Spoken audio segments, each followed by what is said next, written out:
All right, everyone. Huge movie fanatic Nate stopping on by for another one of these fan discussions. Today I'm joined by Will Powell and Jesse from the UK and Australia, respectively, to talk about all things Terminator. Welcome, guys. Good evening. Thanks for having me on the show. And I got to say, Nate and Will, come with me if you want to live. Ultimate chat up line. All right. Well, I'm, Right. when I do these conversations with you guys, I mean, I'm in by no means the dictator or anything like that. Jesse's probably more prepared than either of us. Feel free, Jesse or Will, to start off with whatever you'd like to. Maybe a good place to start actually would be for each of us to describe when the first film actually came into our lives and how old we were and what we thought about it at that point. Yeah, you took the words right out of my mouth, Nate. That's exactly where I was thinking of going with it, man.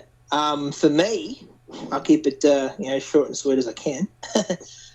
For me, like the best of my memory, this film's almost always been with me a very, very long time. Like I saw T2 in the theater when I was a kid, and I couldn't have been like older than about 6. So I know my dad would have showed me this original film, like probably not too long before that. So it's been with me probably ever since I was about 5, and I just remember just being terrified by it, and just like ever since then, like I mean, yeah, I've always, as much as I love technology, it's always kind of made me wary of it, thinking like, well, is like Skynet going to go live someday and like, nuke us all to our shadows glow, But yeah, I mean, I really can't pinpoint a time in my life when it wasn't, rambling around in my head at some point. Yeah. What about you, Will? Well, I'm a bit younger than you, and my first memory of seeing it was, well, it's not my. I know this was the first time. Basically, I had a babysitter, a nice old lady who lived across the street, and we were just. I think I knew the film was on because I used to look through the TV guide what movies were coming on. So I'd have been about, I don't know, I was young, probably too young to see it, 8 or something like that, and it was kind of, she kept going out of the room, I kept switching it on, kind of thing, and it was just kind of new territory for me. That's what I remember. Of, and you got to remember, so this would have been the late 90s. So the film wasn't that old at this point. So there's none of this kind of like, oh, the first one's dated. It was still kind of, well, it wasn't old and it wasn't new, if you get what I mean. So yeah, so it was my first time seeing anything like this, like an 18 film, I think, anyway. And I think we recorded it on VHS because I knew I wouldn't be able to watch it all because the babysitter probably wouldn't like it. And I don't know. I just seem to remember watching bits, and then I saw it the day after. I think got up in the morning and watched it all, and yeah, it's haunted my dreams ever since. It's, I thought it was terrifying, but all I remember is it just lingered with me for like, well, it's lingered with me the rest of my life. Really, the Skynet and the feel of the film and impending doom and all that. So yeah. Yeah, you've encapsulated it extremely well, man. That's very close to my sentiments, and like, yeah, I mean, yeah, not a long time really does go by where I don't think about at least the first 2 films, for a multitude of reasons. Like, not only like, has it really got that fear element to it, that impending doom, if you will. Yeah. But like, just also the excitement of it as well, like was always a big part of it for me. Like, especially a lot more with the sequel, obviously. But yeah, man, I'm just like, I'm a huge fan, especially of these first 2 films. Like, I mean, it's really hard for me to really say which one I love more, honestly. I love them both for pretty different reasons, I guess. But yeah, they're both right up there as like some of my favorite films of all time, like for sure. Oh yeah, absolutely. Yeah, especially. What about you, Nate? Go, Nate.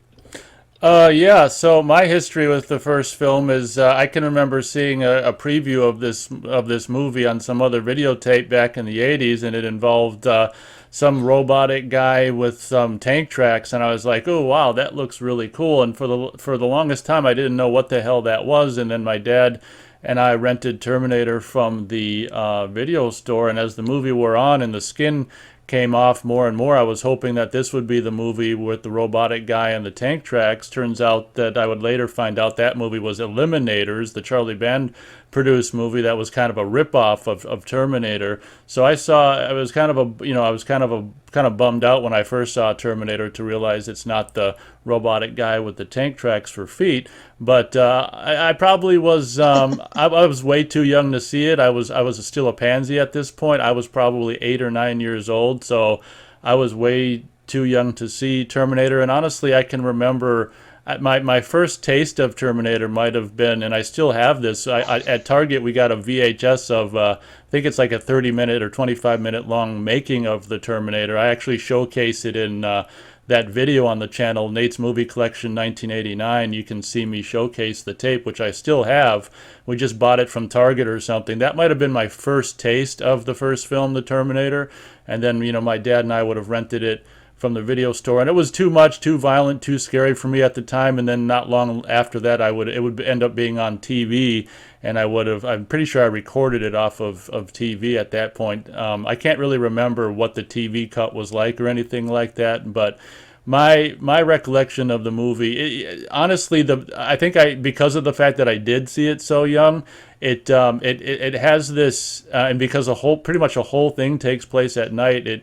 The film, I don't know, even as an adult now, I think it's because I saw it too young and it was kind of terrifying to me, that the film still has this very, very ominous, scary feeling about it, and I almost kind of get shivers anytime I really think about the movie, honestly. So that's my history with it. Oh yeah, exactly the same. It is a dark same film. here. Yeah. It's not just lit dark. Everything about it is very kind of.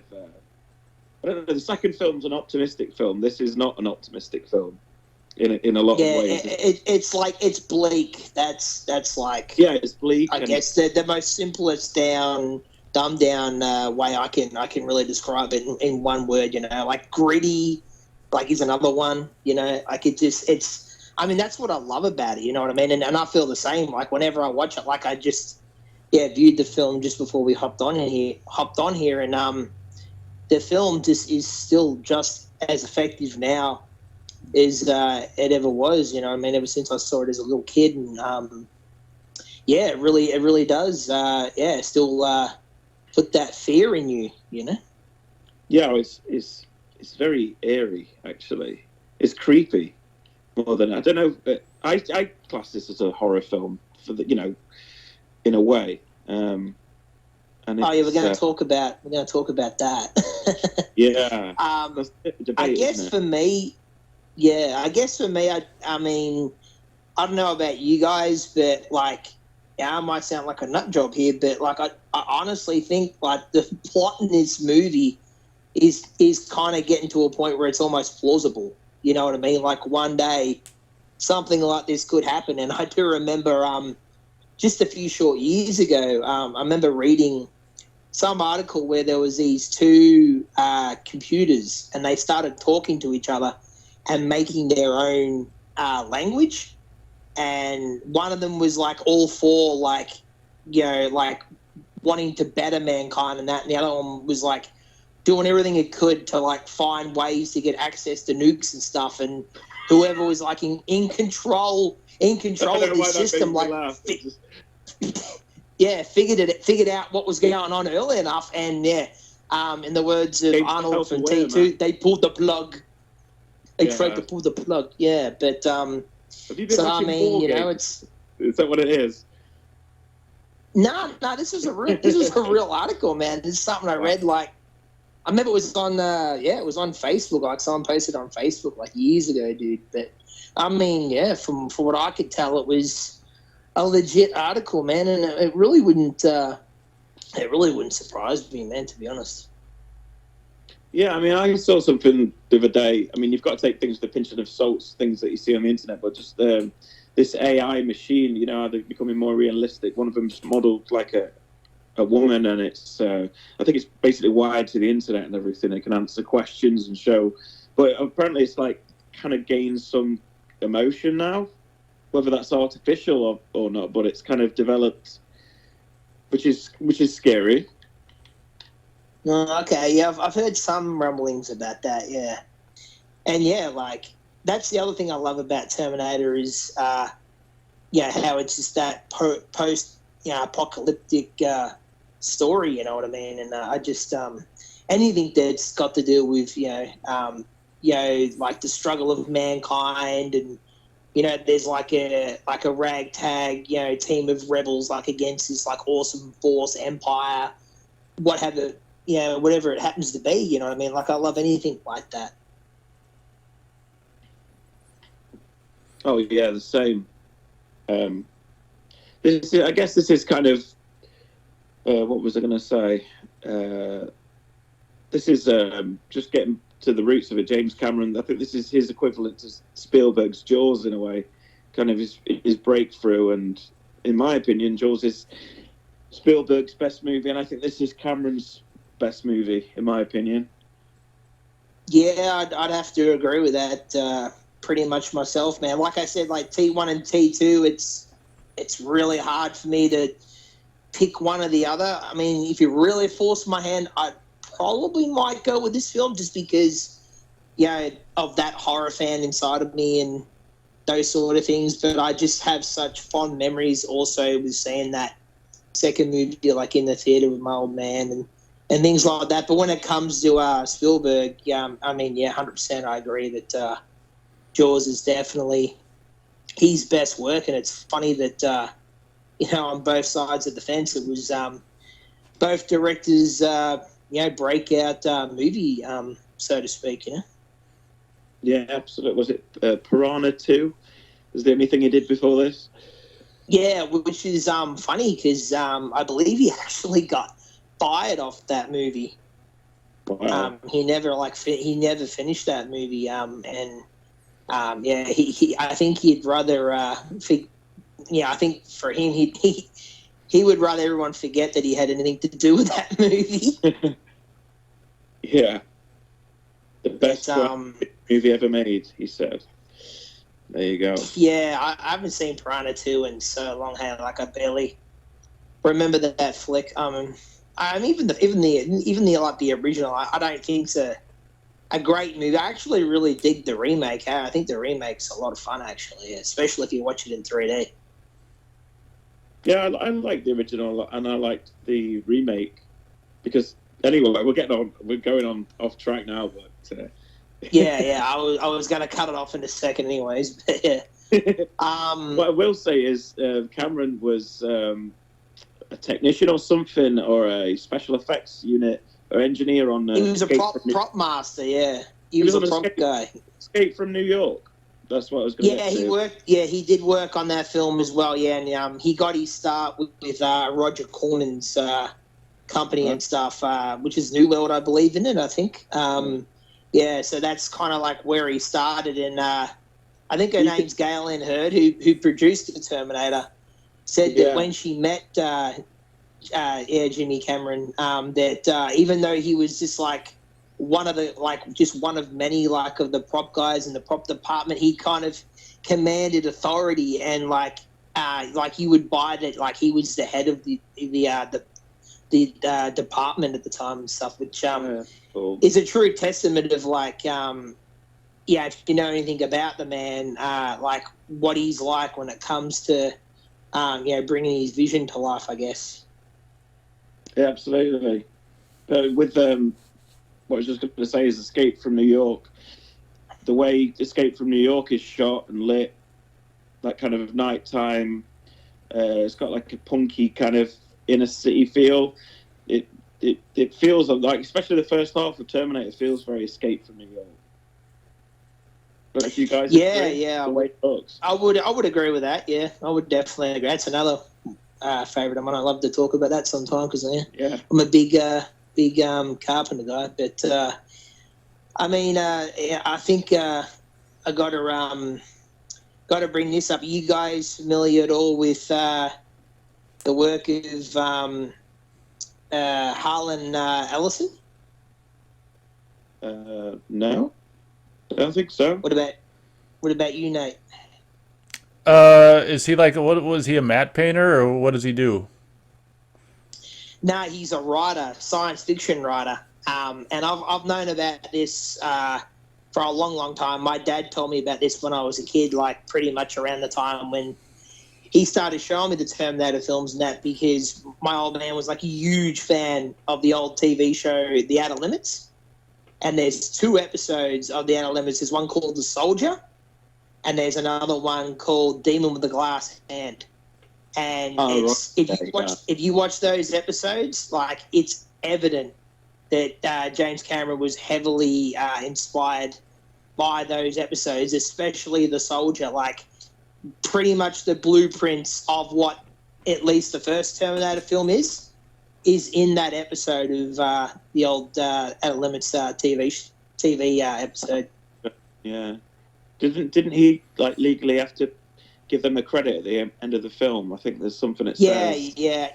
At the very end, it says, we acknowledge like the works of Harlan Ellison and stuff, because like he threatened to sue, and I think they settled out of court, and like the amounts like all over the place. Some people say he got like 60 grand. Other people say like it was like nearly $500,000. So never really going to get a proper answer on that. And what's funny is Cameron did an interview not long before the movie came out for Starlog magazine, and he admitted that, like, someone asked him, like, the interview or whatever asked him, where did you get the idea for this? And he openly said, I ripped off a couple of Harlan's episodes of the Outer Limits. And then when the writer Harlan Ellison looked into this, they like edited that part of the article out before it went to press, and he got like a hold of like the original Tran friggin' scripts and stuff, because he had connections obviously, and they didn't want to talk to him, like Orion Pictures and stuff, who produced the film and whatnot. And then when he went and saw the film, he's like, this is quite evident that he's obviously been inspired by my work. And he said there, like, there's an interview with him. You can find it on YouTube. I actually just watched it earlier as well in prep, but I've seen it before though. But he said, like, if Cameron had just came to him first and like said, hey man, like I got a different take on this story you've got here, like I could do something with this, Harlan reckons he would have been cool with it if he had just asked, and he wouldn't have even charged him for it. But yeah. Wow. Yeah, I've never seen what you were referring to, but that's quite interesting, actually. I mean, it's the same with George Lucas and Star Wars, the Hidden Fortress. It's kind of like he took a template that was kind of already there and made it his own, I guess. Yeah, I mean, then there's the other angle that Cameron says, like, and I probably believe this because, like, I mean, this is not in. There's like actually not a robot in the Soldier. There is kind of one in, like, an android guy in Demon with the Glass Hand, but it's pretty different to what the end result is of the look of the Terminator, the T-800 or T-101, I guess. It's like I always get that mixed up because it's like the model number and it's, what is the other one, the serial number or something? It's weird. But, he reckons like the initial look of the Terminator came from a fever dream he had, like a nightmare, and it's pretty much like mirrored in the end of the film where the Terminator is emerging from the fire and stuff. Like he had that as a dream, and he always used to say, Cameron, that he didn't like having nice dreams because they never helped him with like stories and stuff. Yeah, cool, man. I mean, it's just talking about getting back to the Demon in the Glass Hand. I think Terminator is a lot of different ideas and film genres all coming together in one. So it is a horror film. It's an action film. It's a thriller. It's a science fiction. Don't forget love story. And a love story. Yeah, it's a love story. It's a really well written film. Actually, I don't think it gets enough credit for that. And I think it's actually better written than the second film. I think the second film is great. Don't get me wrong, but this one. This one for some reason just ticks every box for me, I guess. What about you, Nate? Like, have you heard anything about that whole spiel I just went on about the outer limits, or? Uzi 9mm. Plasma rifle with the 40 range. I love that part where he's literally asking for a weapon that hasn't been invented yet. No, when you say the film's well written and stuff, like I got to totally agree. Like all the information, like the info dumps and stuff that Reese gives throughout the film, I love how he did that during the action beats. You know what I mean? Like he didn't have like these, like I guess what would be considered more dull scenes of just like him and like Kyle and Sarah sitting around. Him just telling her like off the cuff that way. I mean, there's like maybe one scene like that in the movie, but he pretty much got it all out during those action scenes where they're being chased by the Terminator and whatnot. But it makes sense that there's like exposition there because she knows, she wants to know, and we want to know as the audience what's going on. So it kind of works within its own story. It's not just like. Whereas I think like the second one stumbles into kind of, there's nitpicking, slightly clunkiness with basically when they're introducing Sarah Connor in the second film, he's showing like a tall group around the asylum and going, now we have this, this patient. And Dr. Silverman has the knee. Yeah. But he's explaining basically like a recap to them, and that's written in. And also there's a deleted scene where there's like an apprentice at Cyberdyne who's talking to Miles Dyson, and he's, where did it come from? It's just kind of like scenes thrown in just to give information. However, in the first one with Michael Biehn, it makes sense within the story. Sarah Connor would want to know what the hell's going on. Yeah. So, Exactly. And what's funny about that scene you're talking about with the apprentice is like asking where it came from. There's a very similar scene to that in Aliens, which also Cameron wrote, obviously. And it's the same sort of conversation, man. Like he's asking, like, about. I can't remember what the conversation is in Aliens, but he's like, I asked the same thing one day, and what they said, don't ask. And that's exactly the same thing that Dyson says to him. In T2, which I always found funny. Yeah, I mean, that's a nitpick on Terminator 2. I just think Terminator 1 is just a slightly tighter script. Yeah, I would agree with that. What's your sentiments on that, Nate? Yeah, that's a really good point. And, I don't watch Terminator very often, but when you mention that, how genius it was to do the expository information scene during action scenes, I mean, that's just a testament to just James Cameron's just genius writing ability. I mean, who would have even thought of that? Usually that kind of stuff is, after the action scene, in between action scenes, but to do it during, it's just so great. Yeah, it really is a master stroke, isn't it? I'd have to say. I just wanted to also mention that, this film was made for a measly $6 million and grossed over $78 million domestically. And it gets an 8.1 on IMDb, which, I mean, IMDb, you got to kind of take that with a grain of salt, I guess. But, 8.1 is pretty high. It's got 100% on Rotten Tomatoes. Yeah, I'd totally buy that. Which is, for a film like this, it's pretty good. Because, Terminator could be quite, someone who hasn't seen it could sound a bit meat-headed, just dumb action. But it's really not. I mean, it's got a lot of ideas. It's got a lot to say. And, I was always drawn to the kind of, we're saying it's got a doom, kind of foreboding doom, but it's a very melancholy film as well. It's just full of sadness and And yeah, and it's a tragedy as well. I mean, I remember as a kid being really upset when Kyle Reese bites the dog. I still get upset, man. I got upset earlier.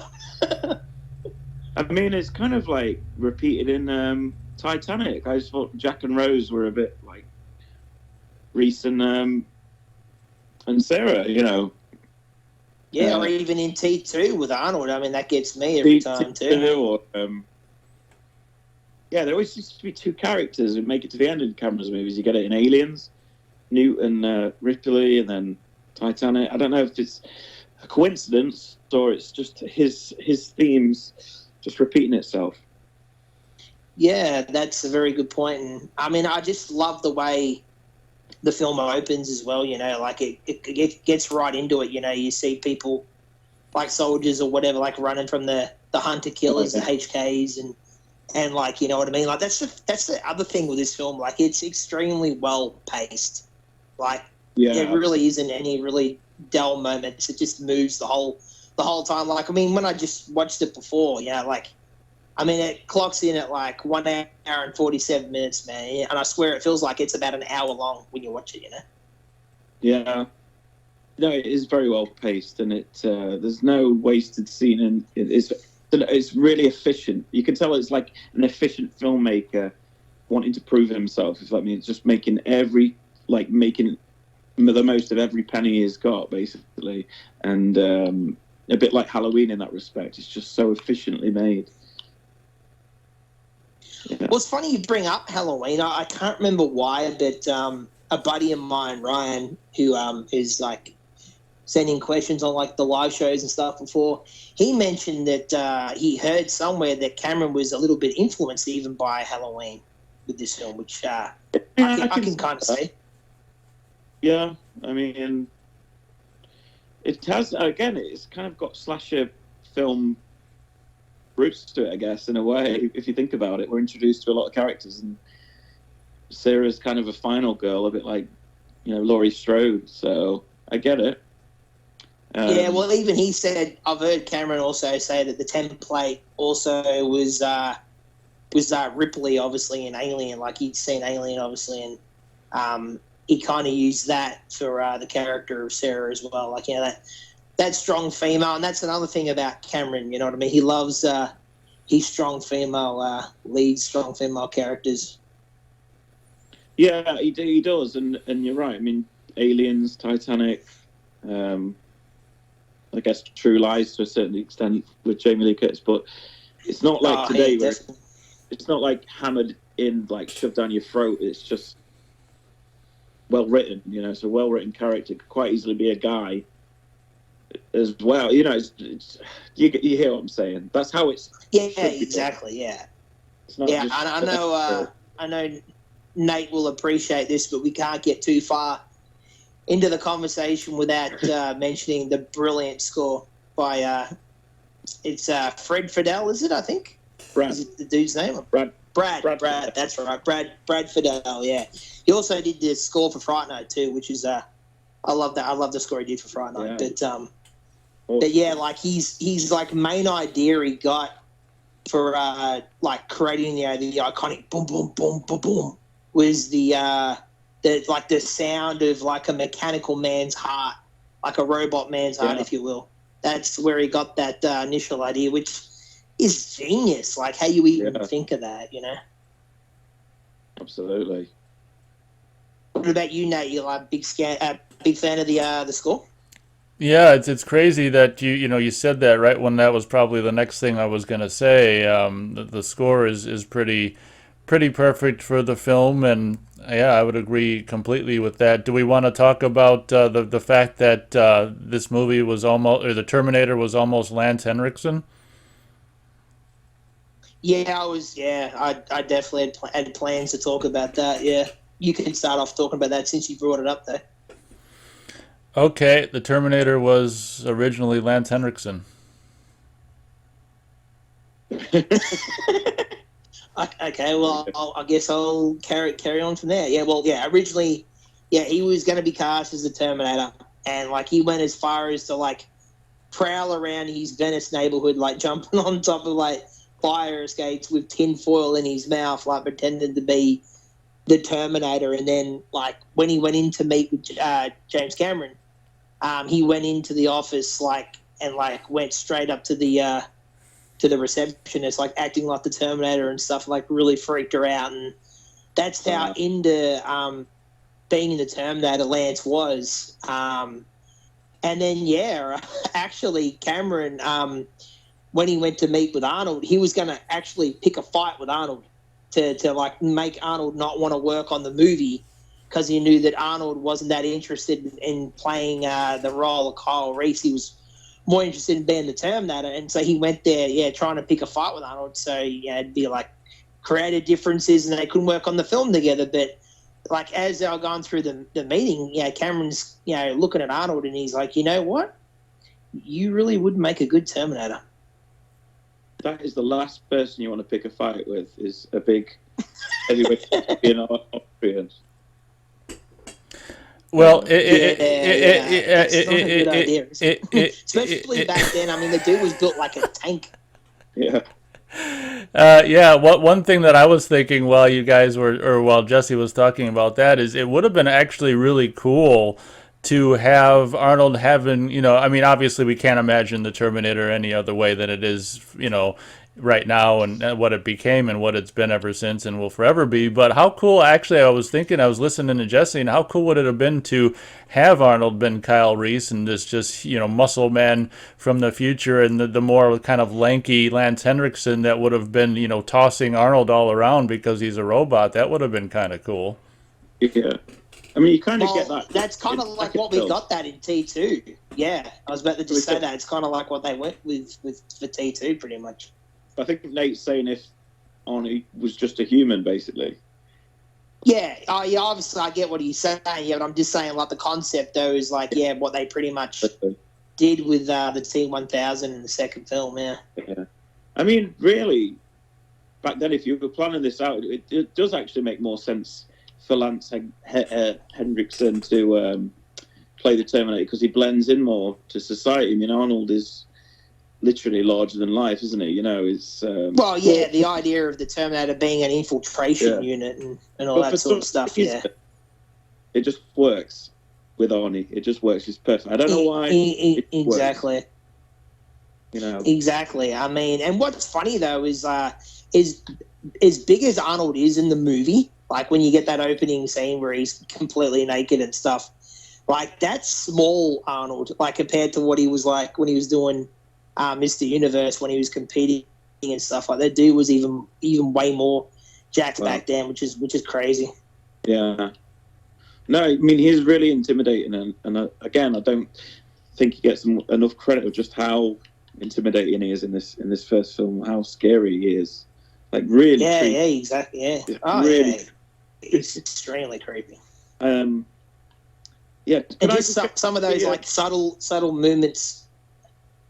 Yeah, absolutely. And as the film's going on, his skin starts to look rubbery, and it's very cool. When his eyebrows are burnt off, and he's just kind of like patrolling the parking lot looking for Kyle and Sarah. That's really creepy. Yeah, and he's moving his head around like a surveillance camera. Yeah, it's fantastic. Just getting back to I was just going to quickly say, even when they have the shootout in the club, even the way he's aiming the gun and stuff and he's moving, it's very machine-like. Oh yeah, it's awesome. Just getting back to the score, I think it's actually dated really well. The score, the techno kind of keyboard score. I mean, I went through a spell of thinking T2's score was better because it was more orchestral. It just sounds a little bit more polished and professional. But as time's gone on, and I think kind of retro's become cool again, I thought that this anyway. The score is really charming now. That kind of lo-fi keyboard sound. I actually really love it now. It's very Carpenterish. Yeah, I totally agree with that. And it's also the whole movie's in mono too. The studio didn't want to spring for the stereo, man. The studio had no no confidence in the movie. They just thought of it as this, low budget, sci-fi flick that'll just come and go within a weekend. Like even when like the film started playing in a few areas, I think around LA or whatnot, and the film was number one, they still wouldn't give Cameron like any more money to promote the film and that. And he's like, but what do you mean though? It's number one. Like, and they're like, yeah. We're still not going to give you anything. They're like, it's not going to last, Yeah, I heard it really took off with home video. That's when it really started to get word of mouth and become this big hit. Because I don't think it was a massive hit when it first came out, even though it might have got to number one in some theaters and stuff, but I don't think it was like a massive hit. It was like a modest hit, if that makes sense. Yeah, well, like I said, eventually made over 70 mil, but I think that was over quite a long time. And let's not forget, back then movies played in theaters for months. You know what I mean? It wasn't the 3-4 weeks sort of thing that it is generally nowadays. Absolutely. Which is crazy to think about, like how you could go see a film like that you saw in the theater 6 months ago, like you could still go see it 6 months later, and that's like really unheard of now. Yeah, that's true. Yeah, blink and you'll miss it nowadays. I mean, I remember waiting for movies to come out on video, and you'd be waiting like, I don't know, it seemed like 2 years for a movie to come out when I was a kid. Waiting for Toy Story. I remember that vividly. Or, I don't know, something like Independence Day seemed to take forever for them to come out. But, just one more waiting ages for Blade to come out. Yeah. One more thing I want to add to Brad Fiddel's score. Did Halloween 3 Season of the Witch come out before this? Can anyone tell me that? Well, this was 84. I'm not a big fan of Season of the Witch, so I'm not exact. I think that was, I want to say it's 83, so it's maybe before this, yeah. Do you know, Nate? Yeah, I'm pretty sure this is after Halloween 3. Well, listen to the music at the start of Halloween 3. It's got a lot of similarities to the Terminator score. Something I noticed the last time I watched it. Interesting. It's got a really low kind of metallic kick drum sound, a creepy kind of synth score with a string drone going over it. Yeah.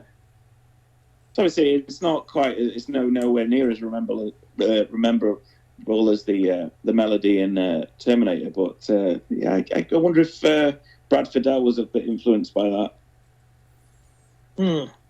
That's an interesting point. Yeah. So I'm going to go back and watch Season of the Witch sometime, maybe during October. I haven't seen that film in about 20 years, so I'm not really a fan of it. So and not because Michael's not in it. That's not why. I don't know the general movie. I like the idea, but I'm not a big fan of the execution, I guess. But I also wanted to mention, which I find pretty interesting, is there was a pretty big layover of time, like between like when Cameron got this script approved and actually going to camera. So he wrote Rambo, First Blood Part 2, and the script for Aliens, like before he even made this film, and he agreed to do Aliens on the condition that he would get to direct it. That's pretty ballsy, for a guy to say that. He hasn't even his last movie he got fired off, and his current movie hasn't even gone to camera yet. Yeah, that is quite ballsy. And but he wrote both of them in like 6 months, which is crazy. Wow. I mean, Aliens is definitely got that signature look like Terminator. That he seems to like a dark blue tint on the way it's lit. That's a good point. Especially in Aliens and Terminator 2. But I still think this is his, in my opinion, strongest film. This and probably Aliens, but I'd have to say this one kind of tips it a bit for me. Just like what you said, how well paced it is. It's a tight story. So you'd say Aliens over T2? That's interesting. I love Terminator 2, don't get me wrong. I find it slightly derivative because it is basically a remake of this film. But it's great though. Yeah, I mean, I can't argue with that. It really isn't in a lot of ways. Yeah, but it's as much as I love the film. That is true. Yeah, I love Terminator 2. It's a better made film than the first one in a lot of ways. It's slicker. It's a bit more realised, I guess. However, Terminator 1, the first one's just got something about it that has always stayed with me. That nightmarish qualities to it. Just, I don't know, still kind of haunts me a bit.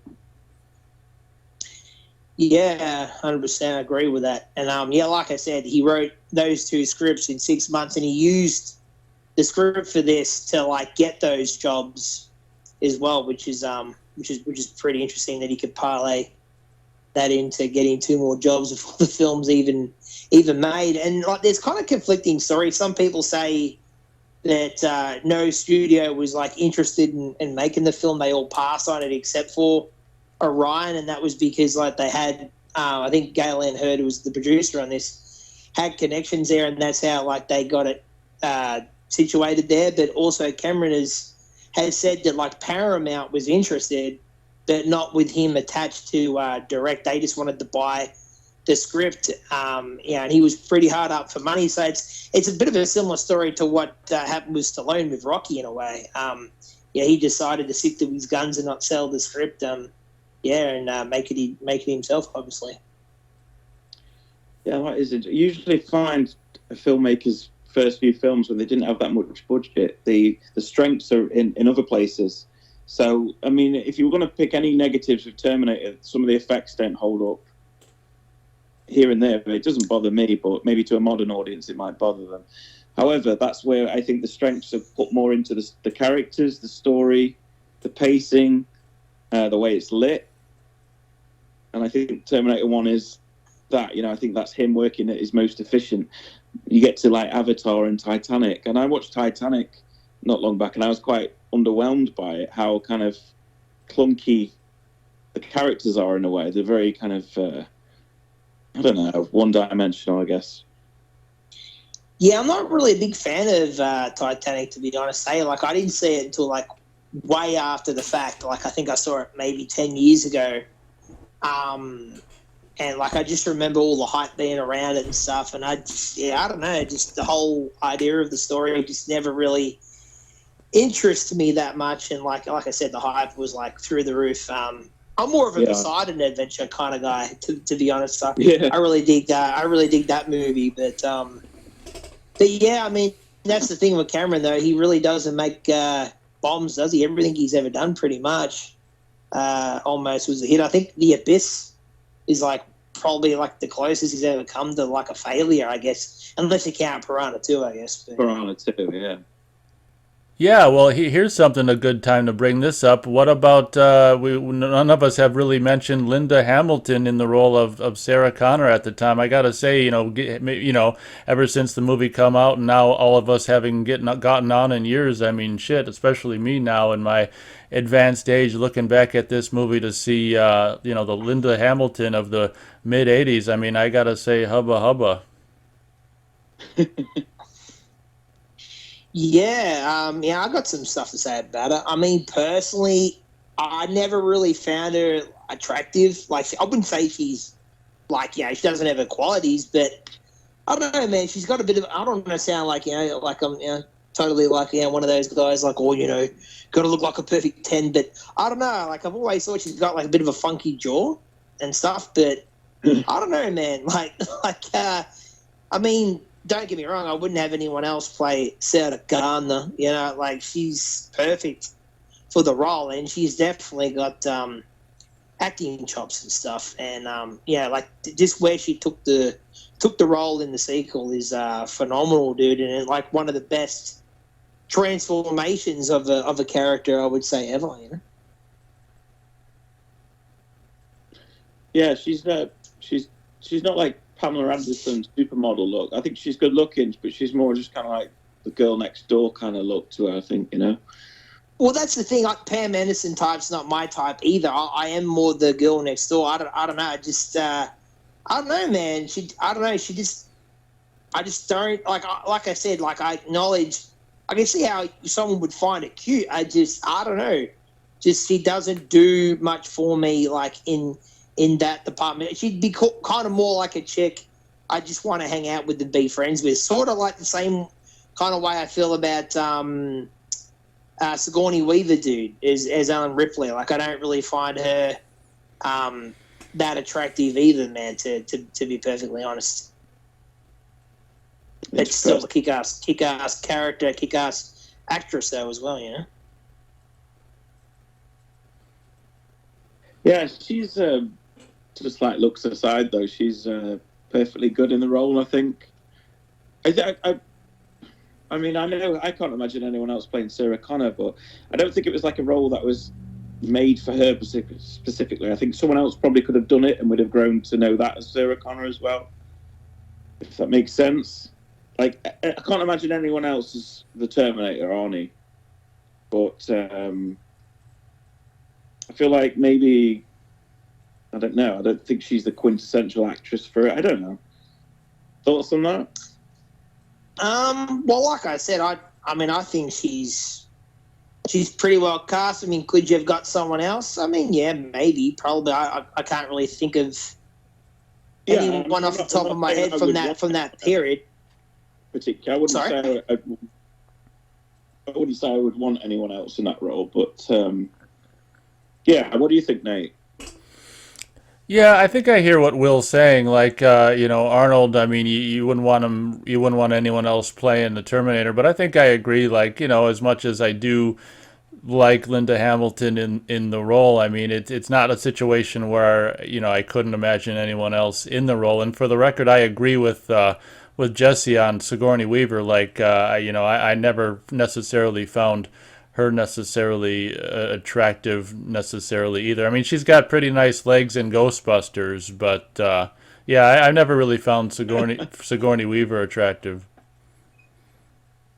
Well, when she's in her underwear in the Alien films, I mean, don't get me wrong, I'm looking at her body, but because how can you not? But I don't know. Yeah, just I guess not my type, but at the same time, I can acknowledge that I can see why other people would find her to be attractive, I guess. Yeah.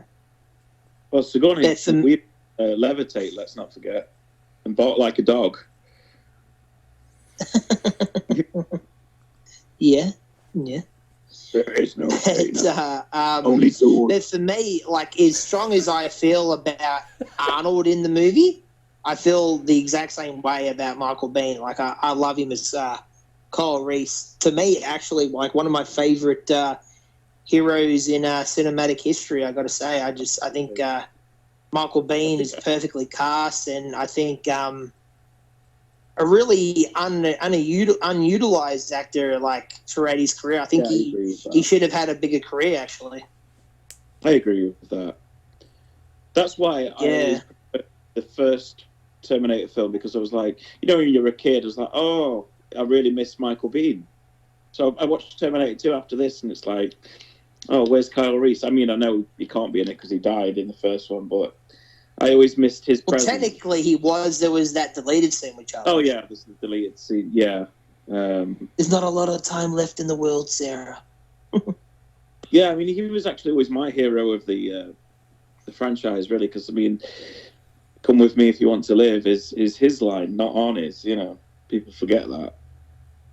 Yeah, I remember I kind of forgot that, because, like, as a kid, I became much more familiar with the second film more than the first. Like, I mean, I saw the first one, like, a fair share of times, but I became a lot more familiar with the second one. And I remember it had been a while since I'd seen the first one, and I went back and watched it. When he says the line, "Come with me if you want to live," I was like, what? I thought that was always Arnold's line.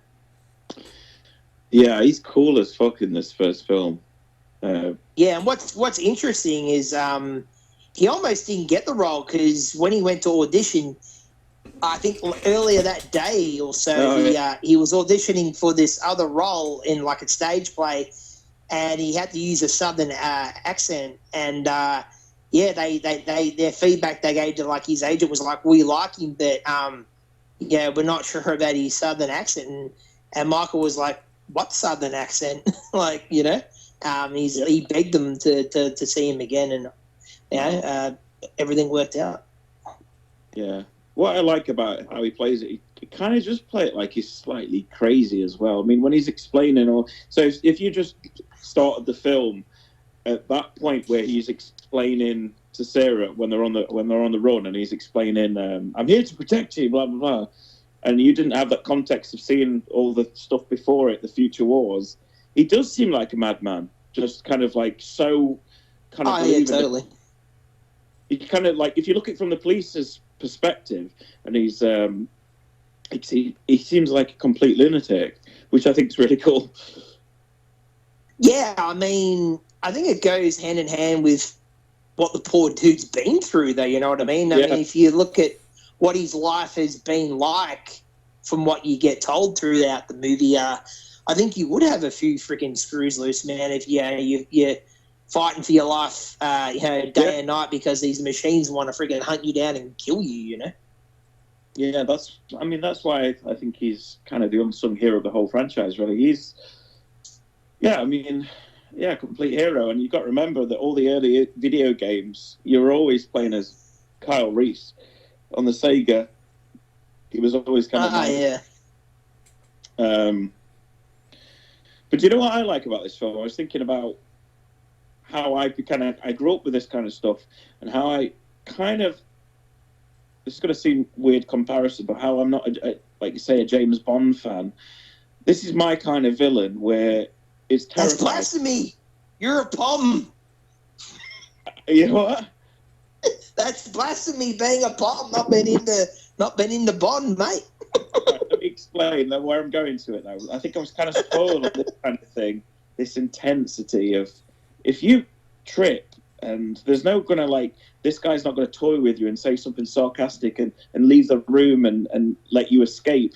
If this guy catches you, you're dead instantly. And which I think, whereas like when I put Bond on, I know it's a completely different film genre, but it's always kind of like that kind of, there's no kind of stakes there or kind of fear for me, or like the characters ever in jeopardy. In this film, I'm really terrified for the characters.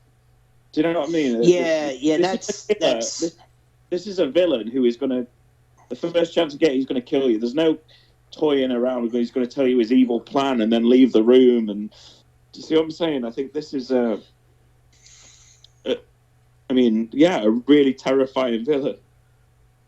Oh yeah, totally. I got to 100% agree with that. And like, to take it back to the character of Kyle for a minute, that encapsulates the whole idea of the Terminator in that scene where he's explaining the Terminator, explaining to Sarah about the Terminator, and he's like, it can't be bargained with, it can't be reasoned with, it doesn't feel pity or pain or fear or remorse, and absolutely will not stop ever until you are dead.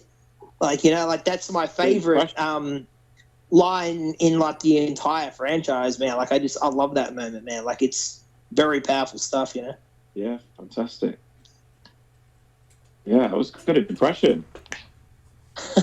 Yeah, well, yeah, I'm a frustrated actor. Can you do an impression of him in Aliens? Ease down, Ripley. Ease down. You're just grinding metal. Here's a little funny thing about Michael Biehn. I'm sure you guys are familiar. At one point, Cameron was trying to develop a script for Spidey, and he had Michael Biehn in mind to be Spider-Man. I think that would have been really interesting. Really? Wow. Yeah. That would have been. Back in the good old 90s. Wouldn't he have been a little bit too old to play him, though? No, well, for me, it would have been more Spider-Man. You know what I mean? Well, that's true. Yeah, opposed to being a teenager all the time, you know? Yeah, yeah. Mm. I've always wanted to see a Spider-Man film, where he's pushing 40 kind of deal. I mean, we kind of we kind of got that a little bit with No Way Home, I guess, with like Tobey Maguire. But I'd love a whole film like that where he's getting closer to middle age. I mean, the whole teenage thing. Don't get me wrong, it's great, but it's been done to death. That's true. Can you remember the TV show of Spider-Man, which was a 70s thing? Maybe Nate. Yeah, I've seen bits of it. You remember that, Nate? Are we talking about something that was live action or a cartoon? Yeah, live action. That's live action. Show. Yeah. Yeah, I got a vague memory of it, but I don't think I ever watched it. Funnily enough, when I was a kid, I wasn't really interested in like comic book stuff. No, well, I mean, I like. Does you have a heartbeat, Nate? Like, it is like, are you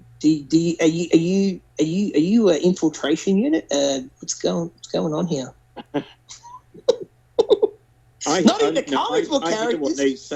This was much more up my alley than superhero stuff, Terminator and RoboCop, and well, I guess RoboCop is kind of a superhero in a way, I guess, but yeah, why we're talking about Spider-Man on the Terminator. Yeah, a little bit of it. That's me. I'll go on a tangent every once in a while. I just wanted to mention that. Yeah, he almost was Spidey at one point. But another thing I really dig about this film is, we get a good old cameo from good old Dick Miller, man. I love Dick Miller. Oh yeah. I mean, that guy just popped up in everything in the 80s, didn't he? Like he was always in everything. It's actually one of my favourite scenes. The gun shop scene is yeah, I love it. Awesome. Wrong. Hey, you can't do that. Wrong. Wrong. It was in 9mm. Fantastic. Yeah. There's my rifle with a 40 range. He's not Scottish. It's what you see, pal. That sounded a bit Scottish. A 40-watt range there, laddie. 40-watt range? Well, actually, I am Scottish. That is my heritage. Not born there or anything, but that actually is my heritage. Oh, wow. Well, maybe we need he should have been Scottish in that film.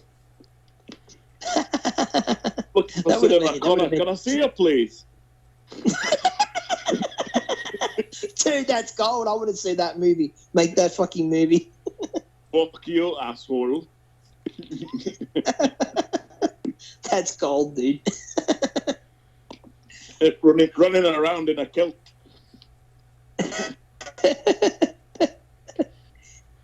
But just, also what I really love about this movie is just like what Kyle Reese has to work with to stop this unkillable machine. You know what I mean? Like in the future, they've probably got access to obviously better weapons, and every once in a while they probably get like a plasma rifle that off like a dead Terminator, and here he is like trying to take this fucker out, man, with like nothing but pipe bombs and like sawing off shotguns and stuff. It's a bit of a lost cause in a way.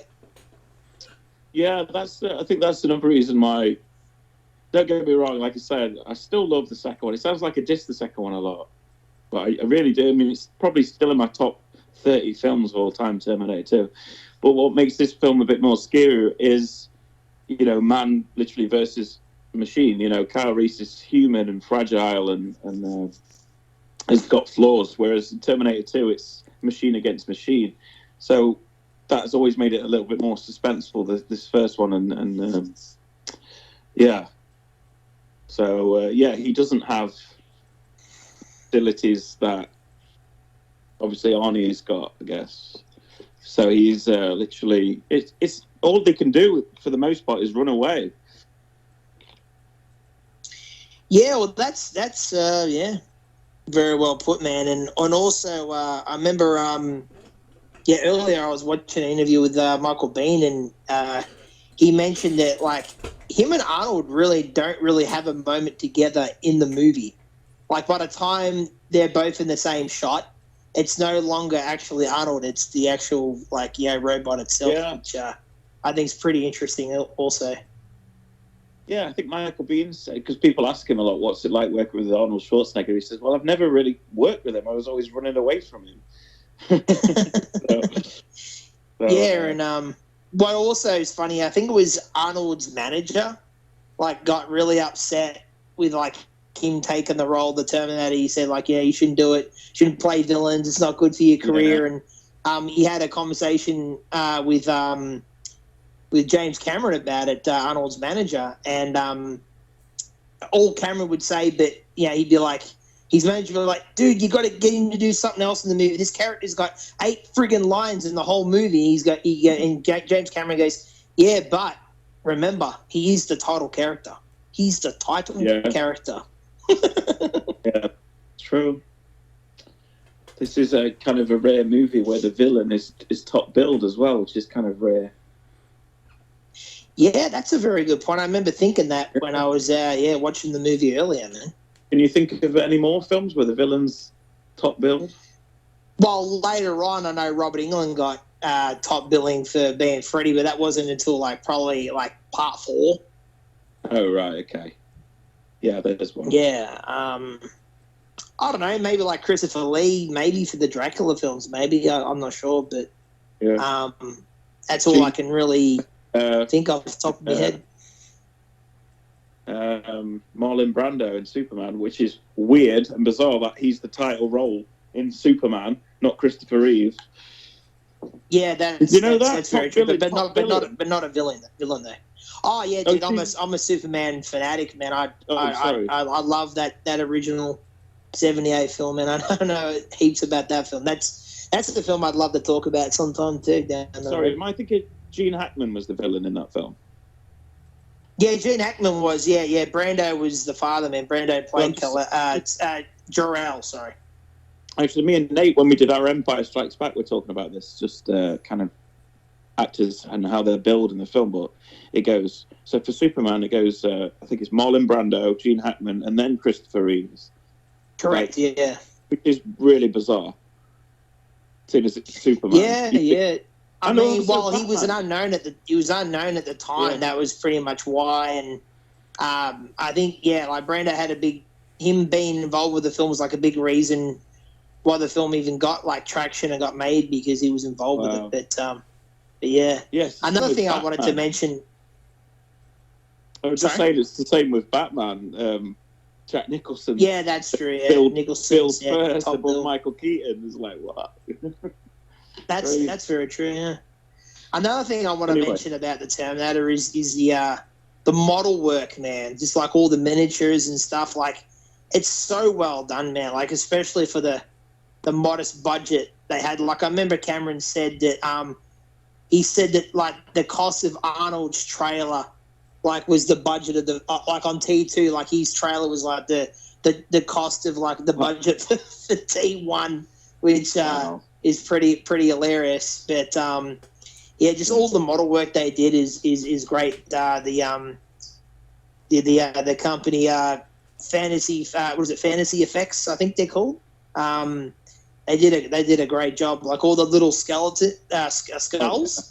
They're extremely they're probably the size of your thumbnail in real life. You know what I mean? And they're blown up on the screen to look like real life skull size, which is pretty incredible. And Stan Winston's work on the film has to be acknowledged too.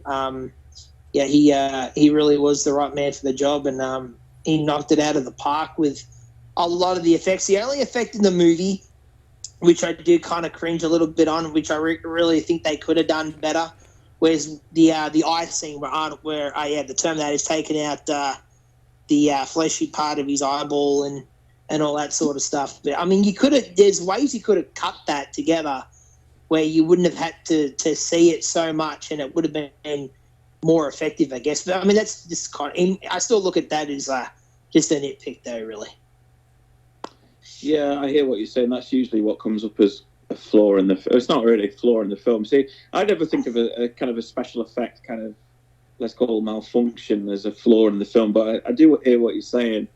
I think that scene I never noticed until I got older, because I always used to look away as a kid. When he was pulling his eyeball out, I was like, that was kind of the scene that I'd go in, because I remember being kind of proud that I'd seen Terminator and telling all the kids at school, and oh my god, there's this scene where he pulls his eyeball out, and I thought it was the most horrific thing I'd ever seen, But I kind of always used to cover my eyes, so I didn't even probably notice the rubbery kind of model look. But yeah. Yeah, I mean, I've noticed ever since I was a kid. But also, like, I'll give the film a bit of movie licenses, as Nate likes to say, and say that like maybe the reason why he's moving like that is because he is a robot. You know what I mean? Well, It's like yeah. maybe it's like his system like adjusting to like the change or something like that. You know what I mean? Absolutely. Here's one thing that puzzles me. The scene just before that, when they're in the parking lot and Arnie crashes the police car, and Sarah holds Kyle Reese back from basically firing at the police. She'll go, "No, Reese, they'll kill you." You know which bit I mean? And then yeah, I think I know where you're going with this. I was going to bring this up myself. Then the kind of the most interesting bit, that the Terminator runs away. I mean, he's there. He's like literally feet away. He could have just done it right there, right? He could have done. However, now this raises a few questions. Was he basically his vision, his robot vision was impaired from he went all fuzzy and he needed to go away and fix himself, right? Or has he got to kind of hide his identity? Has that kind of been programmed into him? Because obviously, it was that element to it. Did he think? Yeah, I actually spoke about this with my buddy Ryan just a few months ago. That just randomly came to mind, man. I don't think I'd ever really dwelled upon it. Like, why didn't he just do it there? What did he piss off? And that's pretty much what, my mate Ryan said. Like, he reckons like the crash, compromised his vision and stuff. So he decided to retreat for now and relocate them later on, which I think works. Yeah, yeah. It's a more movie license. Yeah, I mean, if you think about it, it's kind of a justified move, because he maybe in the Terminator's mind, he thought, "Wow, if I try and attack them now, I'm kind of like operating on half of what I can do at the minute, because basically his vision's compromised, so he might fuck it all up there and then by getting shot by the police, or I don't know."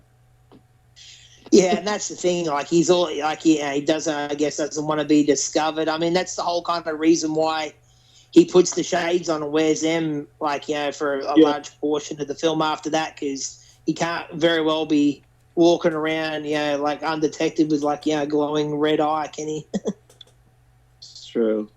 What I like about this film is it's actually, I think it's more well, like I say, more well written than people give it credit for. How kind of it's all to do with kind of I don't know if I'd call it the butterfly effect, but I do like the idea that this Terminator sent back sets things in motion for John Connor being born. You know, how like this Terminator sent back means Kyle Reese was sent back, which means John Connor was conceived.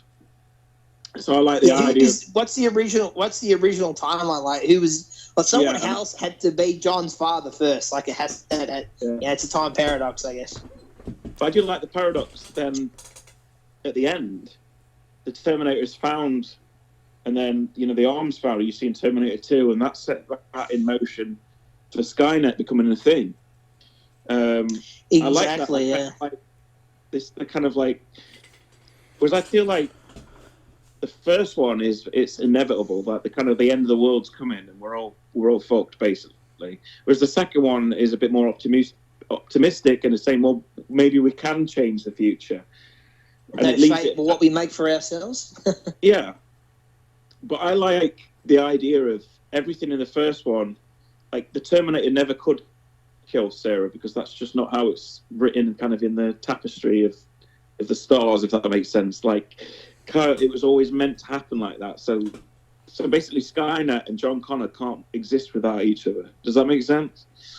So I think that you've hit it right on the head. And also, like, it also makes sense. Like, the Terminator almost had to go back in time anyway, not just to hunt down Sarah, but to bring about its own existence too. Yeah, without realizing it, I guess. So yeah, I guess.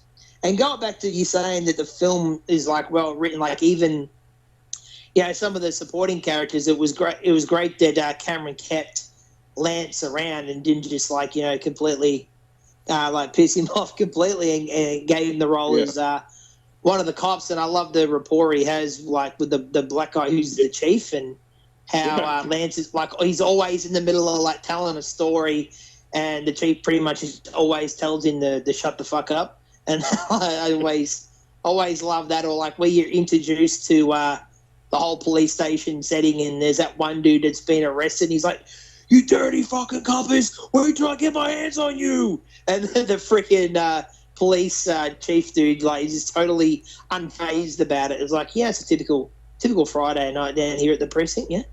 Yeah. That's another thing I noticed, actually, more than I ever have. The last time I watched this film, the sense of humour it's got, actually, as well. It's very subtle, but there is a bit of humour in there. Just with the... there's a really funny bit of it. Actually made me laugh out loud. He's got a cigarette in his hand. The black lieutenant chief. Yeah, and he's like, "Give me a cigarette." Give me a cigarette, and he's already got one in his hand. Yeah, and he's like, "I'm going to get on the news, get them to work for us for a change." And he says, "Lance, how do I look?" He's like shit, boss. And he's like, "Your mama." Your mama. Yeah. I almost want to see a spin-off movie, a buddy cop movie with just these two guys. Yeah, and the last episode is just a call from Sarah Connor, and that's it. Cut to black. Yeah, that'd be friggin' dope, man.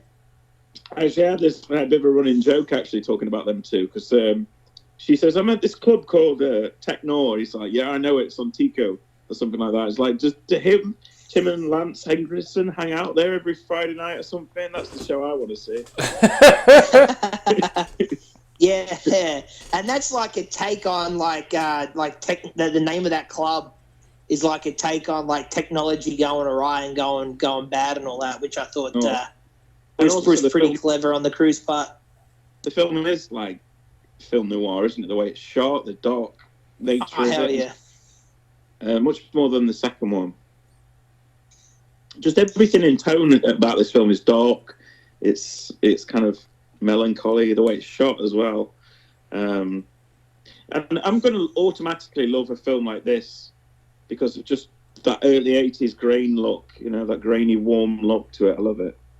The overall look of the film, and you were mentioning earlier, that cold, real blue, steely kind of look that a lot of the film has, and a lot of Cameron's films have as well, like Aliens, and that it just it all incorporates into the film just so well, man. And on a side note, I never get sick of looking at Sarah Connor's hair, man. She's got that classic 80s do, doesn't she? Yeah, she does, yeah. And she's wearing a Jetsons t-shirt for the first half of the film, which is, I don't know, quite amusing. Yeah, isn't George's hair the wrong color on that shirt?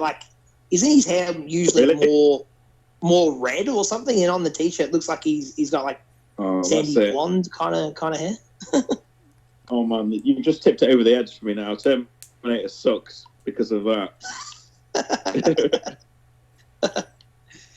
Yeah. But I love the earlier scenes where Kyle's just following Sarah around, and he pretty much does that so he can get a lock on who even the Terminator is even going to be. You know what I mean? So he probably doesn't even know, what this machine's going to even look like, I guess, in human form. And, and when you were mentioning earlier about the video games and stuff, my favorite Terminator game is one on the original PlayStation 2, man, called Terminator Dark Fate, I believe it's called. Or no, not Dark Fate. Sorry, that's the name of the shitty sequel. It's what's it called? Terminator something Dawn of Fate, I think it's called. Yeah, Dawn of Fate, where you play as Kyle Reese through the whole game, and the game ends pretty much where the first movie begins, which is awesome. Cool. No, I've never played on that. That sounds really awesome, actually. Yeah, even the new one, Terminator Resistance, they got a lot of crap, man, but I thought it was pretty good. The last couple of missions, they lead right into the events of the first movie too.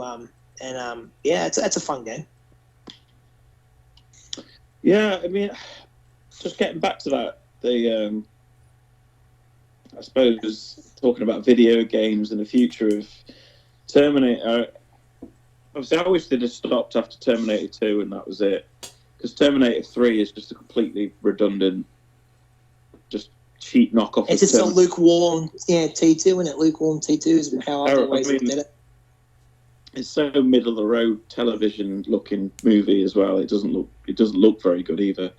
I mean, I know it's not perfect, but I will defend Salvation to a point. Yeah, I do. Yeah. I do dig Salvation for what it is. You know what I mean? Like, I was always curious about a movie about the war. You know what I mean? So that movie gets by on a lot of just on where it's set and everything for me. But it's far from a perfect film, and it's not needed, but it's still fun. Yeah, I 100% agree. I feel like we didn't need Terminator 3. What Terminator 3 naturally should have been was just the future war, what we see in clips in the first two films. Just a whole film of that.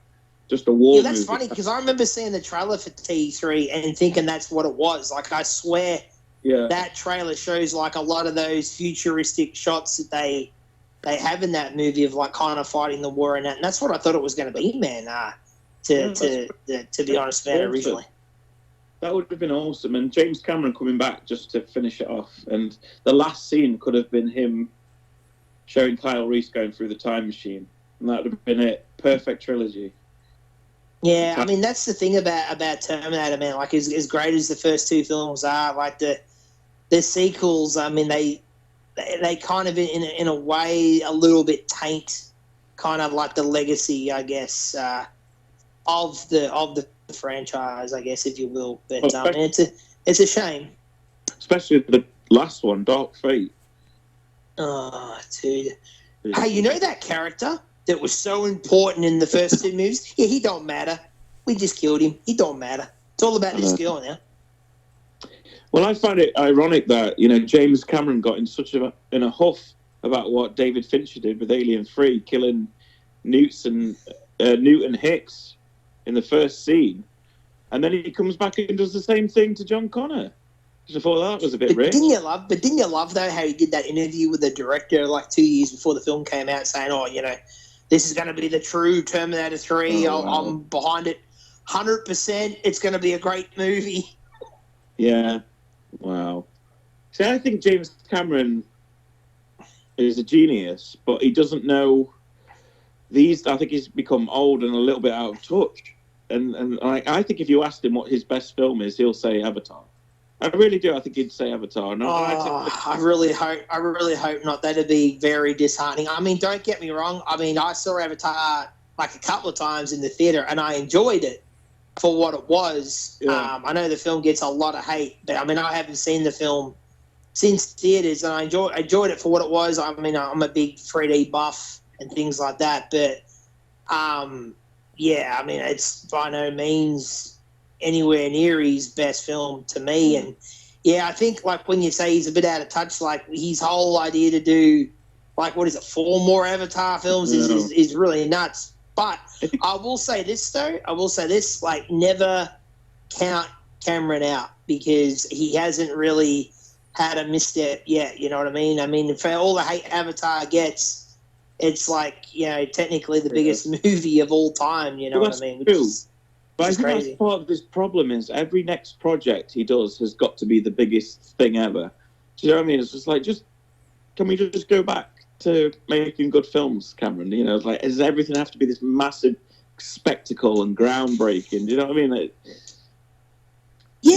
mean, I can understand what you're saying. I mean, but to me, like, I mean, obviously I can see what you're saying, and yeah, it would be kind of cool to see him like tackle like whatever, like a small, $10 million budget movie, I guess, like whether it be horror, sci-fi, or action or whatnot. But to me, that's always what Cameron's always kind of been, though, man. I mean, even this first Terminator film, even though it is a low budget film, it kind of does have that spectacle, still that spectacle element to it. To me, anyway, Well, I just feel compared to let's put Terminator and Avatar side by side. If you're going to compare them, okay, so let's say Avatar special effects, from a certain opinion, is an A plus. Let's go back to Terminator. Story A plus. Let's go back to Avatar. Story, a C minus. Do you get what I'm saying? Yeah, well, everyone says, like Dances with Wolves in Space or Pocahontas or Ferngully or whatever the heck, you know what I mean? And I mean, I get what they're saying, but for me, I don't know. Like, I mean, I kind of went and saw it for the spectacle. I kind of knew what I was getting before I even saw the movie. But I mean, like, look, I mean, I'll praise Cameron up and down all day long. You know what I mean? The guy's a genius, but I think at the same time, you can't forget that the guy is a bit of an egomaniac. Like I remember there was an interview with Linda Hamilton where, I mean, I don't know if you're aware or not, but I think it was somewhere between either making T2 or after T2. They actually got together and got married, and they were together for quite a while. And I think they were having an argument or something one time, and he actually said, he goes, there's only a handful of people in the world who can do what I can do. You know what I mean? So that's the kind of personality you're dealing with. But at the same time, I mean, even Arnold said, like Cameron, he's a no bullshit kind of director, and he wants his way, and that he may be like, hard on the crew, and that he goes, but I'll tell you what, Arnold says this, he goes, I'll tell you what though, he'll make a fucking great movie though. Like, I mean that's I think for the most part, if you exclude maybe Avatar, and it's almost undisputable. Yeah, I mean that's true. He is. He's definitely an enigma in a lot of senses. I just feel like his most intelligent film is this one, Terminator, and I feel like he's slowly become a little bit more. His stories are just a bit more meat-headed, and I don't know. Just there's no subtlety there with Avatar, like that. I don't know. I don't think he's the greatest writer ever. I think this is his best example of what he could do. I think he's more interested in being a filmmaker, whereas do you hear what I'm saying? I just feel like he's more interested in the technical side more and more these days. Rather than. I mean, like we said earlier, he started off like in the props department and all that sort of thing. And the thing is with Cameron is he knows everyone's job on the crew, right? Like he pretty much knows how to do every aspect of filmmaking. And in his own mind, he knows he can do everyone's job better than they can do it. You know what I mean? And I think that also makes him frustrated sometimes on certain sets and whatnot. But I mean, I'll agree that like I think like as far as like writing goes, I guess like he may have only had like a few really strong ideas, like Terminator and I'd say T2 and probably Aliens. You know what I mean? Yeah. But I mean, as far as like Avatar and True Lies and a lot of his other work, I'm not too familiar on like whether or not how much involvement he had to do with the writing process. I mean, even if he gets credit for writing, like, I mean, let's face it, the guy is like probably a billionaire, so he probably, gets someone to ghostwrite it, just puts his name on it half the time, Yeah, absolutely. I mean, if you look at what I say is he'll never be a director like. This sounds like I'm giving him a lot of hate. I'm not. This is just my observation of just, I don't know, just getting a bit older and changing a little bit. But if you compare Alien with Alien, so Alien is Ridley Scott. It's directed by Ridley Scott. It's a very subtle film, isn't it? Alien, it's very atmospheric. The characters are subtle, and I'd say the characters are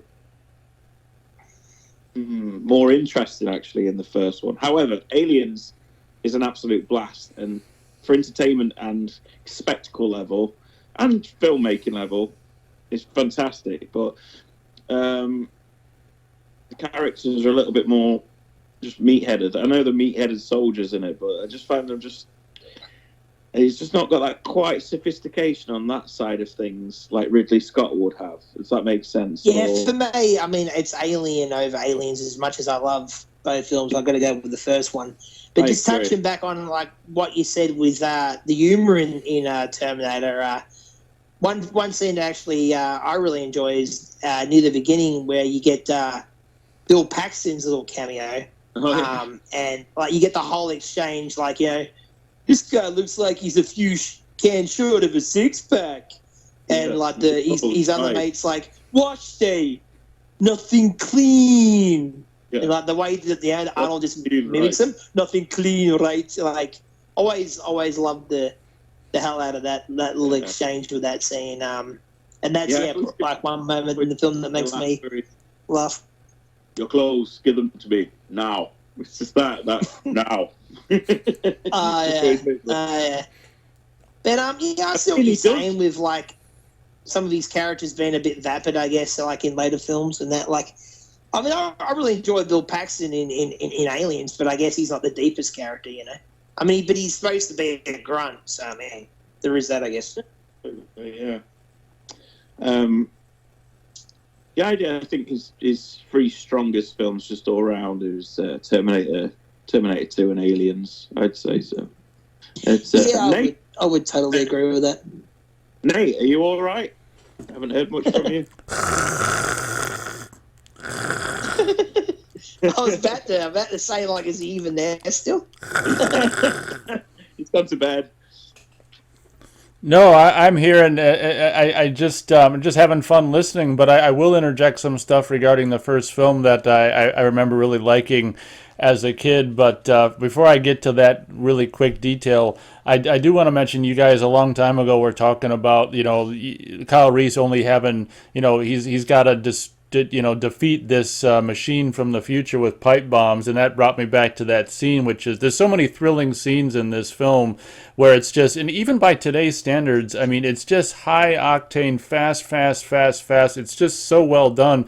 But that scene towards the end of the movie where they're driving and he's throwing the pipe bombs and they're exploding before Arnold, after Arnold, and he's got to try to he rips off a part of the fuse to get the timing right. I mean, that scene is just so freaking great. Oh, I totally agree. And the score that's playing, like, I love that stuff, man. Yeah, and there's like a high, like a screeching. It sounds like someone's like winding up, almost like a I don't know. It's like it sounds like how can I describe it? There's like a screeching sound that's just the tension is just ready to snap in that. You know what I mean? In that scene, it's just. I mean, Terminator. I think Terminator is the greatest chase film ever. Yeah, I would totally agree with that, man. I can't think of too many chase films off the top of me. I mean, I guess would you call Fugitive a chase film? I guess. I guess so. You call that That's another good one. But I'd say I love Terminator a lot more than that film. Even though I'm a pretty big fan of that film as well. But I'd probably have to agree. I mean, I think Terminator excels in pretty much every department of everything the film is and does, man. It achieved so much, man. You know what I mean? Like, especially when the film had so much working against it. You know what I mean? Like a very low budget for what they were trying to achieve with the film, and I remember Cameron saying at one point that. He was living off McDonald's coupons, pay for one, get one free, like Big Mac burgers that his mum would send him the coupons for, and he'd eat one and then save one for the next day. So, I mean, this film really was a testament that it even got made, and Cameron and Galen heard when they first met, like when they were working with Corman, and they'd always said, we should at some point try to make our own feature at some point. And they even say in interviews that when they look back on the film, it was almost an impossible dream to get made, but they think because they were, so young and naive at the time, they were just able to pull it off because they were just so gung ho to get the job done, and like even Michael Biehn said, like a lot of the scenes they shot around the LA area, and that was like the worst areas of LA, and that like it was down and dirty, but it was just like just perfect for the film, and apparently the film does feel down and dirty, doesn't it? Especially the first half. It feels... very gritty is the word that comes to mind always for me. I'm always going to have personal preference towards this kind of thing, though, because it just reminds me of being a kid and playing on like a Sega Mega Drive. I don't know what you call it in Australia. Was it Sega Genesis? Yeah, we had Mega Drive here. Yeah, Genesis. I think is more American. I think you guys and us, we always called it the Mega Drive, dude. Yeah, but it just encapsulates. Just reminds me when I watch early scenes in Terminator of like playing Streets of Rage and that kind of punky. The first Terminator's got like a punky, gritty look to it. So he's like cyberpunk almost, kind of, yeah. Yeah, it's just got this, and also probably it did kind of influence a lot of video games. I think, like especially the police shooting scene. I can see, when you're seeing it from Arnie's point of view, where he's shooting the cops and stuff. There's loads of games been kind of use that as a template, like. Lethal Enforcers or like Time Crisis. I feel like this was... totally agree. Yeah, I love me beat 'em ups.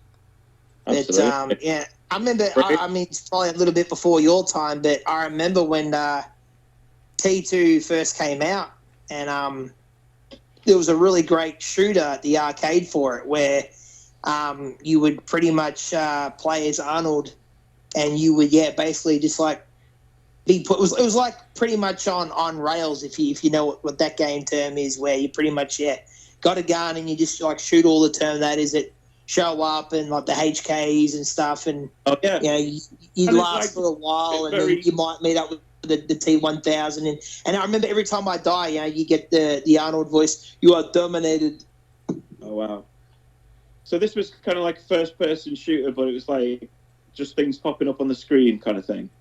Yeah, pretty much, man. Yeah, it came out when the movie came out. Because I think they did like a port to Mega Drive. Has it got very? Yeah. It was on the Super NES as well, but it couldn't live up to the experience in the arcade. And I remember being so young, like playing that I used to have to stand on like a stool to even be able to reach the gun itself, man, because I couldn't have been older than 5 or 6. Has it got a very kind of reddish tint to it? That's what I remember from that game.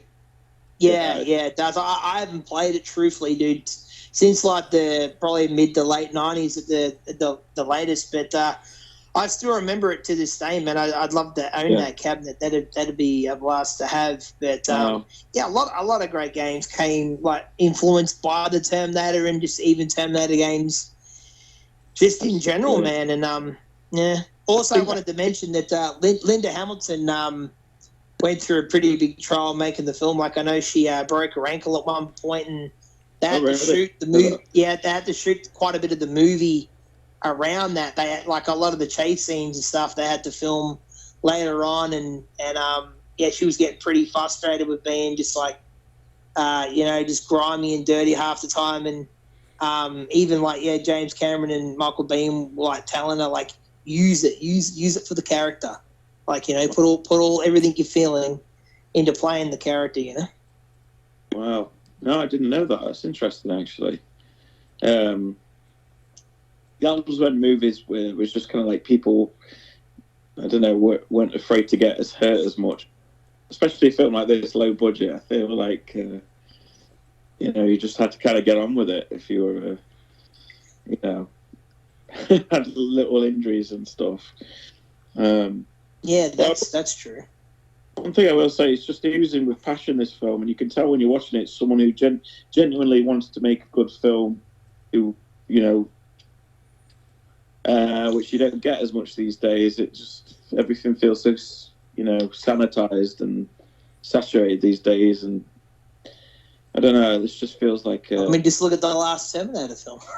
I mean, that's a perfect example. I mean, it's kind of mind-boggling. I mean, you look at this first film, you think about the character of the Terminator in this first film, and the character of the Terminator in the new one supposed to be the same model and everything, and the dude kills John Connor and then just goes on to be their stepdad and becomes a drape salesman. Oh no! What? I mean, what the fuck? I know. That's kind of like a Family Guy scenario. Can you imagine? Exactly. It's exactly what it's like. A piss take, man. Yeah, it is. It's like if Family Guy went off. It's like if Pete went, remember the time when the Terminator started a family? You know what I mean? You can imagine if you told me that was a Family Guy skit, I'd believe it. I know. Crazy. I mean, it's. I mean, and to think that Cameron signed off on that shit is. I mean, I know money can be a powerful motivator, but they're like, come on, dude, like fucking, like, don't you have any pride in your creation, dude? But like you were saying earlier, like with Arnold, like how they put a lot into his character. Like once he's got no eyebrows, it makes him look more machine-like and that, and like even like Kyle Reese, man, like all the things that he's got wrong with him, like he's got that little subtle scar on his chin. I remember never noticing that until the film came out on DVD. I just never noticed it on the grainy VHS tapes and stuff. And like he's got the skin graft, like laser graft on his hand, and like the other scars that he's got like on his back and stuff. And like you really know that this dude's been through hell. And I love that moment where Sarah bites him, and he's like, "I feel pain. Don't do that again." Yeah. Terminators don't feel pain. Yeah, that was what I do. Yeah. I'm paraphrasing, but that's the gist of, I guess, of what he says. But I mean, that's the other thing with his character, man. You kind of hang on his every word. Yeah. You know what I mean? Like just everything he's saying, man. Like when you're watching the movie, man, you're into it and you believe it, man. Absolutely. There's an interesting scene with a deleted scene. I don't know if you've both seen it. I was hoping you were going to bring that up. I watched that earlier. Well, you don't know what I'm going to say yet. I know what you're going to say. I know where you're going. I know where you're going. There's a scene where Sarah, I think, runs off or something. She suggests, well, why don't we just blow this? Cyberdyne. Yeah. Why don't we? Where you're going. Have you seen this scene, Nate? This deleted scene? Well, someone has to describe it first. Let's right. Yeah, Will, why don't you finish the scene for us, Will? There's a scene where Sarah, they get into a confrontation, her and Kyle Reese, where she says, well, we can end this now. We can, prevent the future from that. We can blow up Cyberdyne or whatever it is. And he's like, it's not a good idea. Well, Kyle Reese is adamant. He's kind of like, that is not my mission. And I like that. I think I like the idea of this is going to happen, like it or not. Do you know what I mean? Yeah. This war is happening. Oh, yeah. And he actually talks about that in an interview. Michael Biehn, he was kind of disappointed that that scene got axed because he's like, as an actor, you prepare for things, and I think they spent a couple of days working on that scene, and he was kind of disappointed it wasn't in the film at first, but he did say later on that, like that scene, like kind of encapsulates everything else that he kind of did in the film already. Like the rest of the film kind of touches upon enough of it that you get the idea of what the guy's been through anyway. But that is a pretty powerful scene. Like, I mean, that scene continues on. Like, they have a scuffle and that. She like runs off, they have a scuffle, and then he's sort of sitting there and he's like holding the blade of grass and he's like, this is like all a dream to me, like I don't belong here. And then he like really breaks down and starts to cry, man. And I think I wouldn't have been opposed to that being in the film, man. I reckon it would have added a little something to his character. I think it's a pretty potent little performance there by Michael Biehn, and it also touches upon like one of the story elements from the second film, because Sarah actually ends up doing that exact thing. That's how she gets locked up. She tried to break in later on and blow it all up. Cyberdyne. Yeah, this is interesting. I just touches on that idea of, you know, this war is happening. Like, the human race isn't here forever. We're basically done for, and all you can do is prepare, and you can either try and change the future, I guess. But I do like the idea that this war is set in stone. Everything that they are doing is just setting the wheels in motion for it to happen, and I like that. You know what I mean? Whereas I feel like the later even though it's not a great film, they do kind of drill that really home in the third movie, where the Terminator's telling John that the war's inevitable, and when he's in the bunker and that, he's like, the Terminator knew what was going to happen anyway, sort of thing. So I mean, yeah, man. Yeah, I don't like it how all you did was prolong it. I was like, no, the date is the date. That's when it's happening. When it's June something, 1997, that's when it happens. There's none of this prolonging, you know. I just like the idea that everything they do is just kind of connected to the future. Like the first one. I mean, the first one sets up its own rules, and then the kind of series lose sight of it. Do you know what I mean? Yeah, like what is like paraphrasing, there's a line that Sarah has in the sequel where she's like, on August 15th, 1997, it's going to be a pretty bad day for anyone not wearing 2 million sunblock. Yeah. So, and what's funny about how she's acting in the second film is she's pretty much become Reese. Like, her personality is pretty much mirroring what he's like in the first movie, which I always found very interesting. I wonder if that was a way of getting around Michael B not being in it. It was like, well, let's just kind of channel him through Sarah, I guess. That's a very good point. Yeah, I've never really thought about that, but that's a very good point, man. Nate, can you remember me telling you my idea how Terminator 2 could have ended, which I think would make it even kind of better?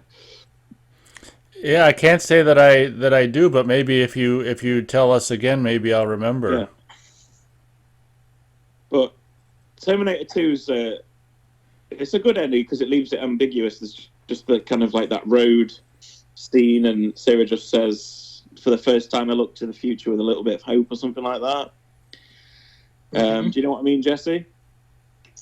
Oh yeah, 100%. Yeah, she's like, what did she say? Something like, if, and then she like finishes that off by saying like, if a machine can learn the value of human life, maybe we can too.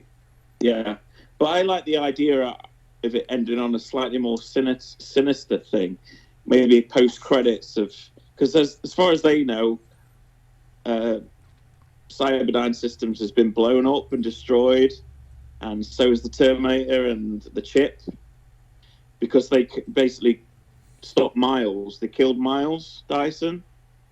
But my idea was, what if there was a little twist at the end where they actually got the wrong Miles? The actual Miles who created Cyberdyne was his son, the little kid.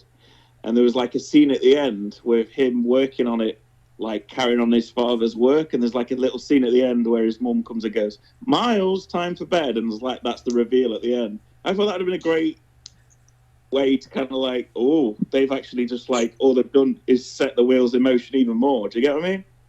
Yeah, I think I remember you mentioning this when we were on the one of the live shows together, man. They kind of do touch upon that though. Is it Terminator Genesis?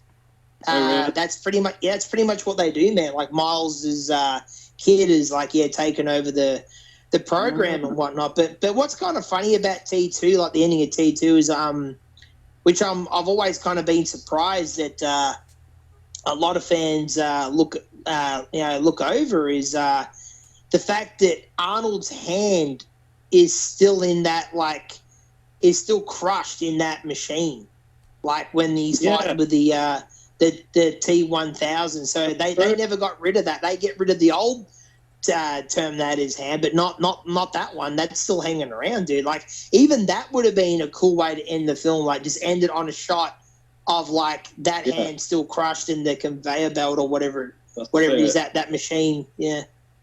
But I love the idea of that this war is inevitable, and everything you do to try and stop it, ironically, all you're doing is setting the wheels in motion for more of it to happen, which I feel like that's what the first film was. Kind of like the Terminator and the John Connor were kind of like needed each other to coexist, if that makes sense. So that's just, with the second one, it leaves it ambiguous at the end if it's going to happen or not. Do you know what I mean? But that would have been it's interesting. That would have been a good way to kind of follow it up, actually, like that other arm. That could have been, what do you think of the deleted? I'm sure you're aware of the deleted ending they did, where it's like in the future and Sarah's older and John is like part of the Senate and stuff. That's a horrible scene. Yeah, I mean the makeup on Linda, the makeup on Linda Hamilton is pretty bad in that scene. Yeah. Yeah. Oh, yeah, I don't like that. But that's another reason why I don't like Dark Fate. It's like the film starts, the war never happened, blah, blah, blah. You know, it's like John Connor died for nothing then. You know what I mean? It's just, it's dreadful. Yeah, I mean, I'm pretty sure you said you've never seen Genesis, have you? Oh, did I say Genesis? No, I've never seen Genesis now. Yeah, I remember you mentioning that, like, on the live show ages ago, that you've never actually seen that movie, but yeah, you've seen Dark Fate. Actually, for me, dude, like, even though like Genesis is a pretty bad film, I can kind of watch it as like a dumb, like popcorn kind of action flick, and I can kind of have a little bit of fun with it. I mean, they kind of, I'm sure you're like aware of it because it was like the talk of like the film community when it was coming out, but they kind of go back into the first movie a little bit and kind of recreate like the young Arnold and things like that. Like, I kind of get a bit of a kick out of that stuff. But I mean, I can watch that film and have a little bit of fun with it. But like Dark Fate to me is like that's the one that's the real portrayal of the franchise. Absolutely. Yeah, something I wanted to mention that I was going to mention earlier was, I saw this at a very young age as a kid, and as a kid I was a big fan of kind of robots and robotics and stuff like that. And one thing I don't think we really touched on too much so far was the thing that, it's utilized a decent amount, especially for how low budget this film was. But it's something that, as a really kind of a robot nerd and stuff like that at the time of me seeing it, something that really left an impression on me was the Terminator vision that they came up with, and all the this and that and stuff going on the screen and targeting and this and that was always something that I thought was really cool. And honestly, I can remember walking around the neighborhood as a kid and kind of like pretending I was a Terminator and trying to interject some of that Terminator vision into obviously nothing like that appeared in my vision, but I mean, I thought that was a really, really cool aspect of the movie. And whenever there was Terminator vision, and it was all kind of, whether it was day or night, it seemed like it was always a black and red tint, and all of that imagery going on in the screen was quite something for the film's budget. Yeah, I imagine that was quite innovative. Was that the first time that was ever used, like from a robot's perspective, with that kind of Terminator vision? Yes. Was there anything before that? The only thing that I did want to touch upon that even Arnold has said this, like, there's two earlier things that like Arnold is always acknowledged. Westworld. That's if you think about it, Westworld is like, especially like I guess the third act of Westworld, if you're at all familiar with that film, is very similar to the Terminator. Like, it's this robot trying to kill this guy. You know what I mean? And Arnold. I remember Arnold saying that, like, Yul Brynner in a way was like the original Terminator, and also Colonel Steve Austin, $6 Million Man. Also, Arnold said that about the $6 Million Man. He said to Lee Majors, you're the original Terminator. Wow. Do those two movies have? What I was saying is, though, that Terminator vision, like, was Terminator the first film to have that kind of perspective from robot? Westworld, the Terminator's got it. The robot has its own vision, but it's different. It's more like a pixelated kind of vision to it. It's not like the classic Terminator infrared style, I guess. Yeah. Right. So it's kind of not the first. Like, basically, you can attribute a lot of it to Westworld, then, really. So, yeah. Have you seen Westworld, Nate? Yeah, I have, and honestly, I'm not the biggest fan of the film, but that's okay. Well, I think it's one of those films where the premise is probably better than the execution, but I do think it gets really good towards the third act. I've always really dug it. I mean, I saw it as a kid. It was one of those ones that my old man showed me. So I mean, I've always had a soft spot for it. And like the other thing with Westworld is I think it was written by Philip K. Dick, the same guy that did Jurassic Park, and if you think about it, it's the same story as Jurassic Park as well. Michael Crichton. But just with robots. Michael Crichton, that's it, yeah. Same story as Jurassic Park, but except, it's robots. It really is, yeah. Yeah, I like Westworld. I think it's some of it doesn't date all that well. I hate saying that because I'm sounding like a young person now. I think some of it's but, you know, I like it more than I like the movie a lot more than the TV show Westworld. I couldn't really get into that. Yeah, that show gets pretty high praise, eh? Like I got through maybe the first 3-4 episodes, and then I couldn't stick with it. I don't know what it was about the show, but too serious. So. Yeah, it didn't really hold my interest. Westworld actually, not to keep going on and on about it, but yeah, it also had a sequel to it as well called Future World, which wasn't great, but it had a sequel. I just thought Westworld kind of was like B-movie, kind of high concept but still fun, if you know what I mean. Kind of like I agree with that. Popcorn film, and I feel like the TV series took it into like this deep, meaningful kind of what does it mean to be human or robot, you know what I mean, and all this, and it's like, yeah, I mean, for me, the original films, like, it's one of those midnight kind of movies, you know what I mean?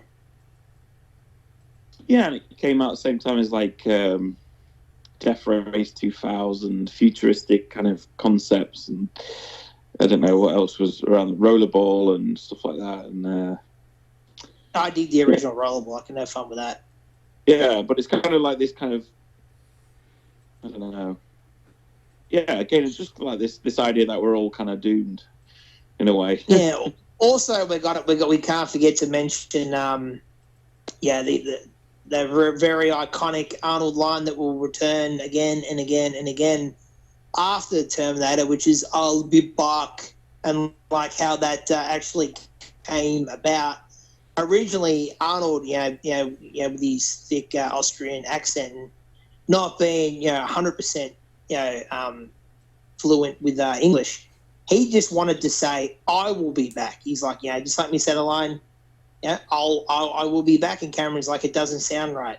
It has to be, "I'll be back," and that, and like Arnold fought him on it for quite a while, and Cameron just stuck to his guns. He's like, "No, dude, you got to say it this way." And it became Arnold's tagline. Like, how many fucking movies did he say that line in after this? Like, it's in Commando. It's in, like just heaps of stuff that he did after this. Even in Twins. Oh, okay, I haven't seen Twins since the 90s. That's one I've been meaning to revisit for a while. Yeah, he even says it in Twins. Oh yeah, it's just beyond classic, isn't it? Another character I wanted to briefly touch upon too is Dr. Silverman. Just like what an annoying twit he is, throughout the film. And I like the line he gives where they're watching like the playback, and Saren's in the room. They're watching the playback of the interview with Reese, and he goes, I could make a career out of this guy. And that's pretty much what he ends up doing with Sarah later on in the second movie, obviously. Yeah, I didn't think about that, actually. That's a good point. Yeah, he's kind of like, criminal psychologist. He's like yawning. Yeah. But yeah, the whole police station scene's great. I mean that's kind of like the most kind of like the most video gamey kind of feeling of it, but just kind of like it's a shoot 'em up it turns into, you know. That's it's so awesome.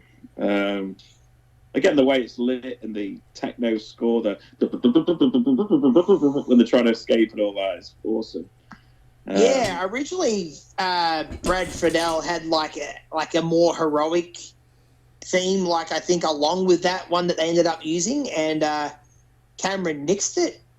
And Fiedel was a little bit disappointed at first, but in the end, he agreed that it was the better way to go with it. Yeah. Yeah, I also like how Arnie doesn't play fair at all. Like a lot of villains you get, it's usually, you know, there's an honourable kind of tying them up and then killing them, and I don't know, but Arnie basically drives a car through the police station to get them, or then he grabs a lorry and he's going to try and run them over. You know, he's just such a bastard, and you know, he's just like, I love how you said lorry instead of truck. Oh yeah, I love that. Yeah, no, it's cool. It's cool, man. He's at the end of the day, he's a unstoppable killing machine, isn't he? And like that's all he has on his mind, man, is just to kill this chick. You know, like nothing else matters except for putting an end to her. You know. If he did kill Sarah, what would his story be after that? Did he just go and start a family or something? Yeah, he just become a drape salesman, I guess. He went back to Techno and he was like, I'm wondering if you've got any part-time jobs available. Bouncer. Get into construction like he does in like the middle of Terminator Genesis, I guess. Yeah. Not obsolete or old, but not obsolete. I want to be a bag boy. I could pack your shopping. That would be good. Have you seen that deleted scene from T3 where they kind of try to try to explain like why the Terminator looks like Arnold and sounds like Arnold? Oh yeah. I remember that. And it's like Arnold, like, and he's got like some really weird accent and that, and like then like the general dude's like, oh, I like the look of the guy, but not crazy about the voice. And then there's like a random other officer there, and he's like, we can fix it. Yeah, that's kind of. And it's like, dude, it's like you really have to explain every aspect of things. You know what I mean? I mean, it's come from the guy that wants to do. I mean, I realize it's come from the guy that wants to, see Jason's origin on screen, you know what I mean? But even I have my limits where it's like, we don't need everything fucking explained, you know? Like, does it really matter? Yeah, absolutely. I agree with that. I mean, we're getting more and more into that now. I mean, Star Wars is a big culprit for that, you know, going back and telling everything. Have you seen the new Obi-Wan show yet? I haven't. I've kind of just like lost interest, to be honest. I thought it was okay. Yeah, I'm not going to get on a whole tangent about it, but I'll just say this: like, it's not something I ever like thought that I needed, but in a kind of a weird way, I'm kind of glad that we got, because like there's 6 episodes, and out of the 6, 4 of them are pretty strong, and like the last episode, that like if you're going to watch anything, watch the very last episode, because the last episode is pretty well done, man. It does have some nice moments in it with Vader and Obi-Wan and stuff. I quite dug the very last episode. Yeah, maybe I'll come back to it then. Yeah, maybe Disney Star Wars isn't all bad. Yeah, they really screwed the pooch with the trilogy, didn't they? I don't mind that first one, but yeah, the second one just. I think we talked about that when we were on the radio show last together, but what they did with Luke was just unforgivable, wasn't it?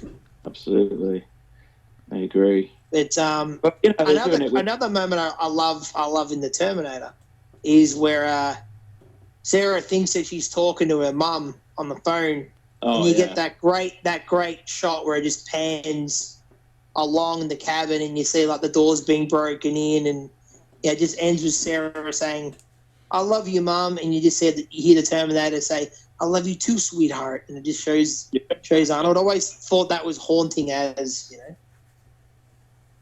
Yeah, I think he should have took it to the next level and dressed up as her mum, just with a wig on, and then just why not?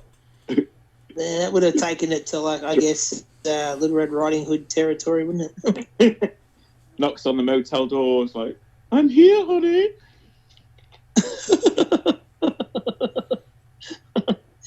What about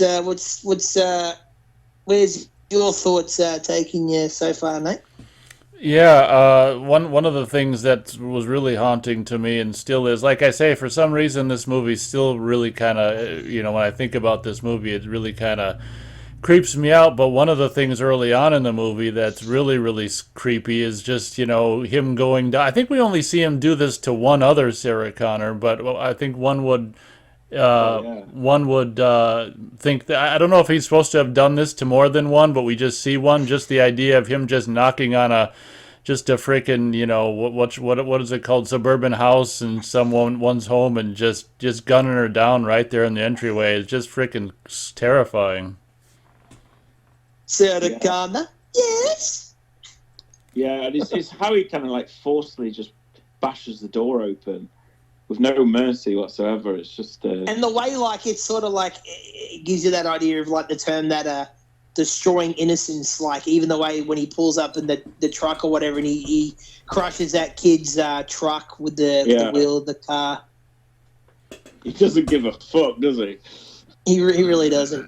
I mean, that's the thing about this film. Like, it's so full of just great moments, great dialogue, and another scene that really gets me in the feels is where Kyle is, like, explaining his relationship with John and stuff, and how he's always loved Sarah, and he came across time for her and stuff. I always really loved that scene. Yeah, that's a scene that as an adult I've come to appreciate even more, actually. Yeah, and it concludes with them making, conceiving baby John. Yeah. No, I mean, just how the music swells up, and it's like, you were young, like you are now. Just how he turns around to her, and it's quite exactly. a tender moment that kind of has usually no business being in a film like this, but completely works. And here's something that I just wanted to quickly mention before I forget. Talking about that scene and him saying all that dialogue, do you think, like, by this point he knows that he might be John's father? Like, you'd have to think, at least after they've made love, that he would have to have the inclination, like, hey, wait a minute, am I John's father? Oh, he's thinking, oh shit, I've really fucked this up. Yeah, that could be. Well, he starts to get pissed off, and he's like, well, even before that, after he tells her that he loves her, he's like, I shouldn't have said that. I like it. I like the idea of him ringing John Connor on his little special future phone. He's like, I met your mother. Something's kind of happened. No. Oh, I met her, all right. Did you find my mum? Oh, yeah, I found her.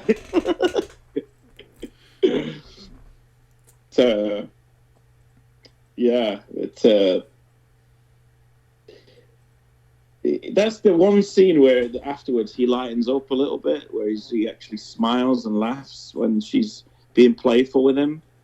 There's that deleted scene where she's tickling him. If you've seen that, oh really? She starts to tickle him, and he goes, "What are you doing?" And she goes, "It's called tickling." And he goes, "I don't think I like this very much." And she's like, "You're not supposed to." And she just keeps tickling him. And like I said earlier, like, she's not generally my type, but I will say this, man, she's got a nice rack on her. I'll say that. Yeah. What kind of discussion do you think this is? Huh? What kind of discussion do you think this is? Well, I gotta add something in Nate. Like, yeah, it's not like we've got a whole cast of female characters in this movie, so I can ask both you guys which one out of all of them do you want to bone the most? I mean, Sarah really is apart from her roommate, it's like the only other female character in the whole movie. I gotta say something. Yeah, that's true. That's You true. know, I always used to think, when I was a kid, that her roommate was also the one she worked with. It's like, Sarah, you got to take a look at this. I always used to think that was the same person. But as I've got older, I Okay, realized, interesting. yeah, I used to thought that was just the same person, but it's not. You know, when you're a kid, you just kind of get confused, I guess, or I did. Oh yeah, yeah. Yeah, Like when I watched I've Return definitely been there before. of the Jedi, and I saw at the start they're rebuilding the a new Death Star, I always thought, oh, Luke only blew up half of it then. That's what I used to think. Well, That's interesting. That I never that's thought of that. that's what I thought too when I saw it. I thought that because we saw the thing blow up, but in the explosion, it could have we just saw the explosion. It doesn't mean the whole thing blew up. So I thought Yeah. I thought that as well. It just like being kids, I'll give you guys a pass. But there is the line in the movie where I think the Emperor does say, like, "This is the construction of this new Death Star." But yeah, I'll let it go. Yeah. Yeah, cool. Anyway, so yeah, another thing I'll tell you why I like this film. I always love movies where characters are hiding out and ducking and diving. I always find that really exciting. I always like that feeling as a kid, you know, when you're like, it's kind of like almost hide and seek and that suspense of, or, you know, like hiding out. I love that in movies, you know, when basically people are on the run. I like that. Yeah, that's something I also wanted to mention at some point is like the kind of the controversy that people talk about where they consider this film to be a slasher movie. Whereas I just can't agree with that. I mean, I get what people are saying with that. I mean, I'll give you that it's got the horror element to it 100%. But as far as saying it's a slasher movie, I can't abide by that, and I'm sure Nate's got something to say about that too. I've got something to say as well. Go, Nate, though. Yeah, I mean, I guess that maybe, maybe I wouldn't use the word slasher, but I'd say horror movie. It's like I would categorize it definitely as sci-fi horror or horror sci-fi. Yeah, that's exactly where I put it. I'd say this is not a slasher film, but there's a slasher film in there somewhere, if you dig deep, if that makes sense. That's all I'd say.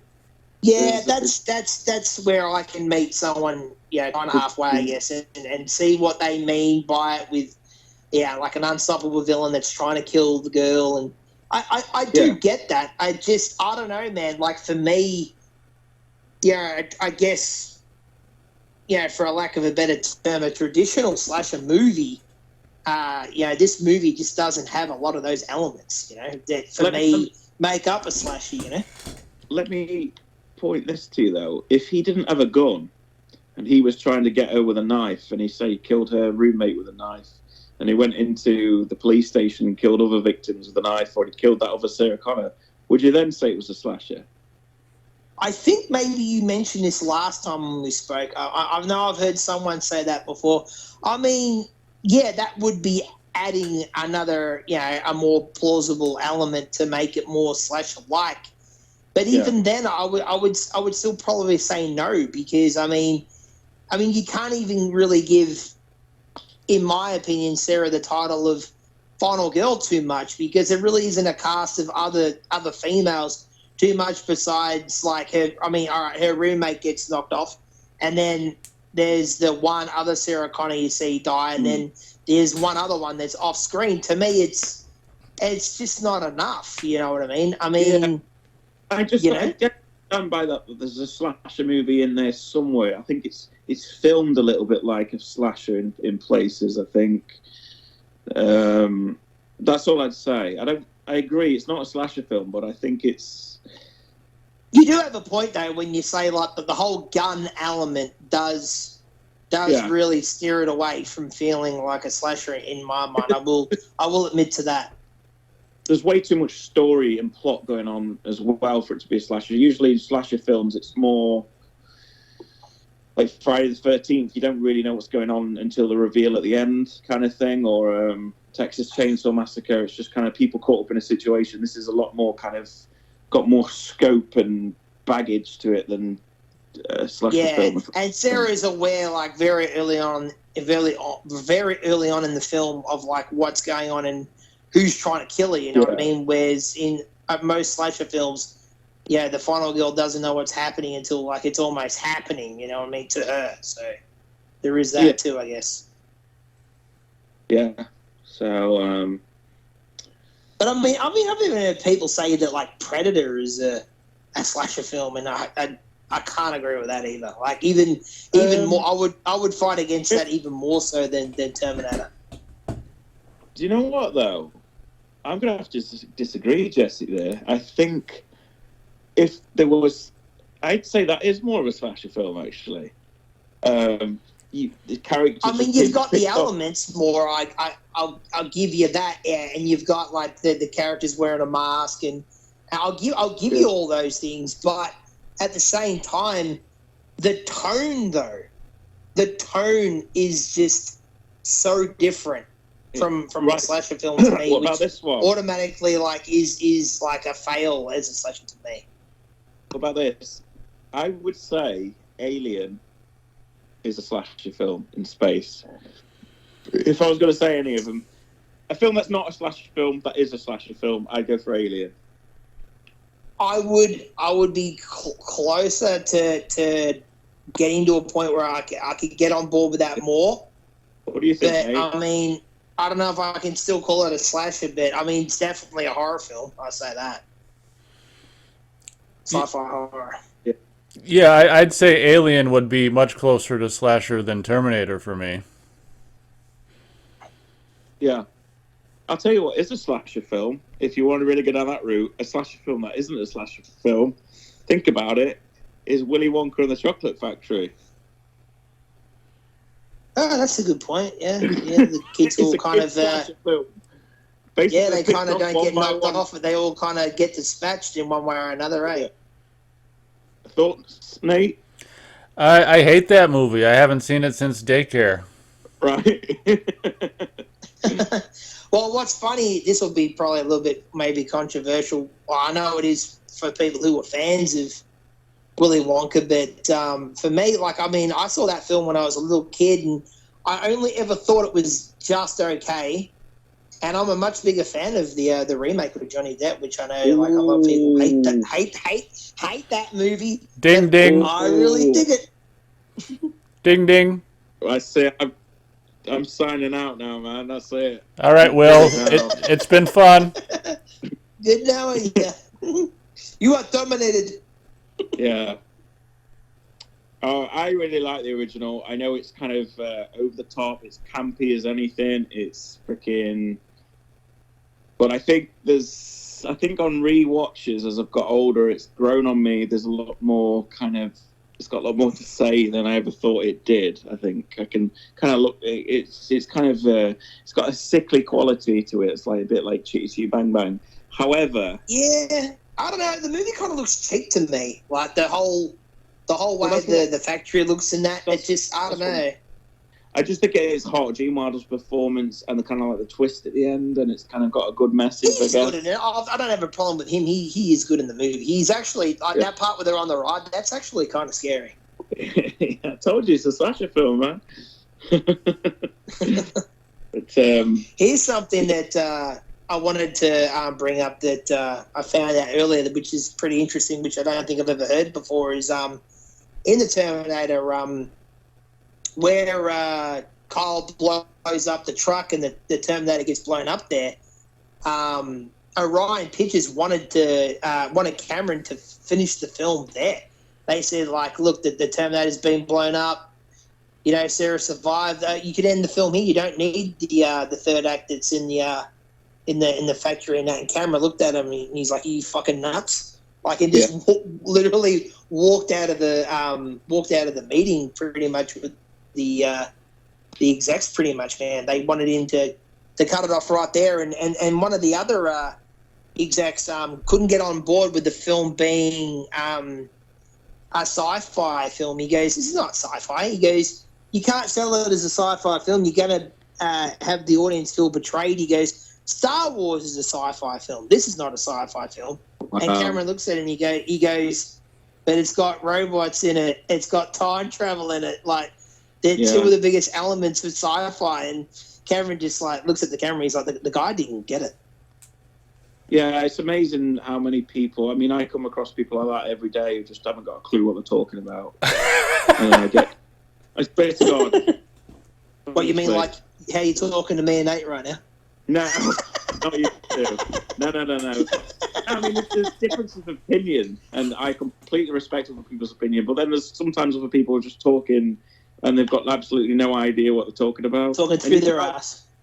Yeah, I mean, you could actually just, like, then James Cameron, like, objectively just talked him down and proved him wrong. Like, well, you're saying this, but here's evidence that it is a science fiction film. But just to prove that person wrong even more, Star Wars isn't a science fiction. It's space opera. Or science fantasy or whatever, yeah. I never think of Star Wars as science fiction. Yeah, same. Star Trek I do 100%, but not Star Wars. Yeah. It's more of a fantasy, man. You know, it's more of like a fairy tale kind of thing. It just happens to be in a space setting, you know, to me. Yeah, 100%. Yeah, but just funny, like, if it's not a nitpick, it's just something I always kind of notice, like, you know, when so Kyle Reese. Let's just call him Kyle. When he blows up the lorry, the truck, he and then the Terminator pops out and he's all in this kind of mechanical truth form. I think they could outrun that. they didn't need to go into that building. Surely I was thinking that as I was watching the film before, and like I said, how Orion and Hemdale and that wanted him to cut off the film when the truck blew up. Cameron actually had to front his own like salary, I believe, for the movie to finish up what they still needed to finish to finish that third act. I mean, I think you can tell. I mean, that's probably where the film shows. I still love it. I love it when Kyle is bashing his head with the pipe and his head's moving from side to side. I always think that looks awesome. But talk about believing in your vision, hey, like him fronting up his own dough like that's pretty ballsy, man. I mean, you can tell that they were really, on a shoestring there, or just really using what they've got, because you never see the robot really fully. Well, you do a little bit, but you can tell that there's someone at the bottom just kind of shuffling it around, because it just shows a lot of it when it's in the factory is just filming the top half of its body. Do you know what I mean? Yeah, they had like the like a what do you want to call it, like a model or animatronic that they used that was just the top half that someone would like sit on their shoulders, I believe, and like walk around the staircase on it, which is pretty ingenious. And I wanted to mention that the very last shot that you see of the Terminator, where Sarah crushes it and says, "You're terminated, fucker."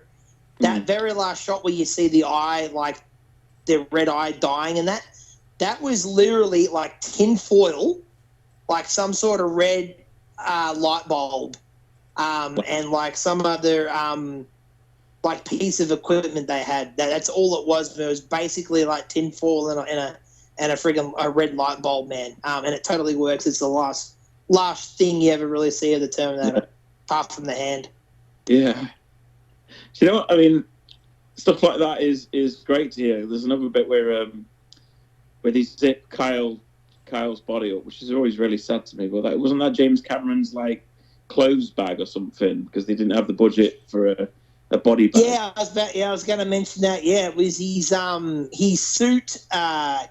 He's like suit bag, I believe. Yeah, is what they use for the body bag. Yeah, that's hilarious. Like a vinyl suit bag. Yeah.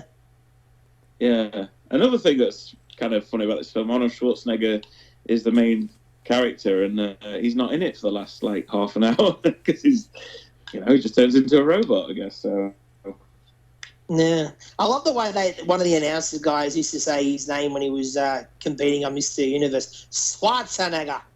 Schwarzenegger. Oh, I always got a big kick out of that. But your thoughts, Nate, on what we've been talking about?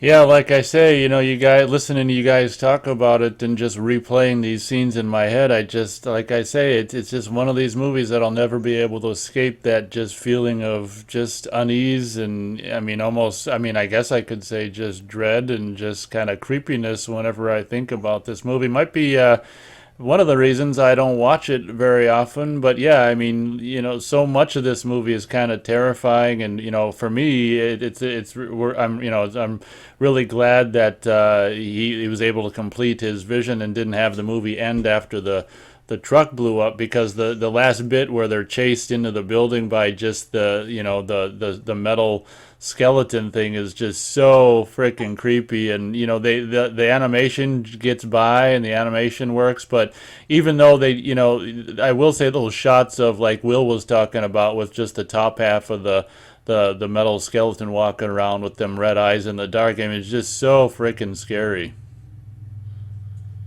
Yeah. Yeah, it really is creepy as oh get out, isn't it? And the very last shot of the film where Sarah drives off, when they went to go film that, they didn't have any permits or anything like they did for even some of the stuff in the factory. They didn't have permits to shoot there, and some cop came along and like was gonna tell them to piss off because they had like their camera equipment like on the road and whatnot. And like one of the special effects supervisor guys like said that they were just like doing everyone was there like doing his son a solid by helping him on his student film, and like it like changed the cops total mood, and he actually started helping them and would direct traffic like away and stuff so they could get that very last shot. And yeah, that last shot's not even Linda Hamilton in the car, and that scene before that where she stopped at the service station, and that kid like hustles her out of getting that $5 for that picture he takes off her, which ends up being the picture that Reese has of her in the future. Originally, they had another kid playing that role, and he just couldn't act very well, so they replaced him. But they didn't want to reshoot some of the long shots with the new kid just to save time or whatever. And they wanted to buy the shirt off the family that the kid wore, so they could give it to the new kid. And the family were just pissed off because their kid didn't end up getting used in the movie, and they wouldn't resell in the shirt. So apparently there's some shots where if you look closely, you can tell that in the long shots it's a different kid because he's wearing a slightly different striped shirt. But I never noticed that. Wow. You do know a lot about this film. That's impressive. Yeah, I mean, well, like I said, man, one of my all-time favorite movies, man, and I like to come to these shows prepared, and I like to have the talking points, have the info, mate. Absolutely. Yeah, that there's a storm coming in, and she goes, I know. That always kind of gives me chills. Yeah, I love that. I love that, man. What about you, Nate? What's your thoughts? Well, it's interesting you asked that, because right when Will said that line, and I'm thinking of the last shot of the movie and her driving towards Mexico and the storm clouds and stuff. I think it's almost like one of those situations where, kind of like the original Friday the 13th or Halloween, there's probably a plethora of movies, maybe even Nightmare on Elm Street movies, that have gone on to have successful franchises, maybe Child's Play and stuff like that. I mean, as much as we love Terminator 2, how cool would it have been in a way if this had been just the only film with that ending? It would have been really, really kind of cool.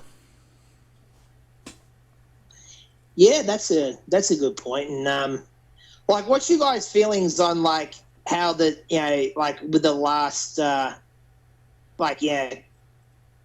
guess third act of the film where the Terminator's basically, in some of the shots it's the stop animation. Like does the stop animation take you out of it? Like the shots where it's walking and stuff, it never really bothered me. I know some fans have an issue with it. It only takes me out of the film if I'm introducing it to someone and I'm watching it with them, and I'm like, I kind of get like this like sinking feeling, like, oh, they're gonna notice that. So I'm very aware that it doesn't age that well. But personally, if I find it kind of charming, and it kind of adds to the creepiness a bit of like the jerky walk and all that, and the way, you know, yeah. So that's my take on it. Yeah, Doesn't personally What about you, bother me. I get it if it would bother someone else, I guess. But I'm right there with Will. I think the jerkiness actually adds to it because it's a robot that's been through a lot of shit. So after all, I mean, you know, the jerkiness might be. I mean, one could say, well, yeah, well, it's not jerky the whole time when there's doing the non-animation shots, and it's like, yeah, well, if you want to nitpick everything, then just get the fuck out of here. But yeah, I agree. Yeah, exactly. Yeah, I totally agree with those sentiments. And I love that, mate, where, yeah, like Reese is like insisting on getting all the equipment on so I can't track him, and I love that little moment where, you know, she tells him to, you know, all right, Reese, get on your feet, soldier, on your feet. I always love that moment. It's a powerful moment. Because they repeat it in that deleted scene where Reese comes in, you know, in the dream deleted scene in Terminator 2, and he goes, "On your feet, soldier." Yeah, that's right. Like, yeah, you're right about that. It's a bit cringy, actually. On your feet, soldier.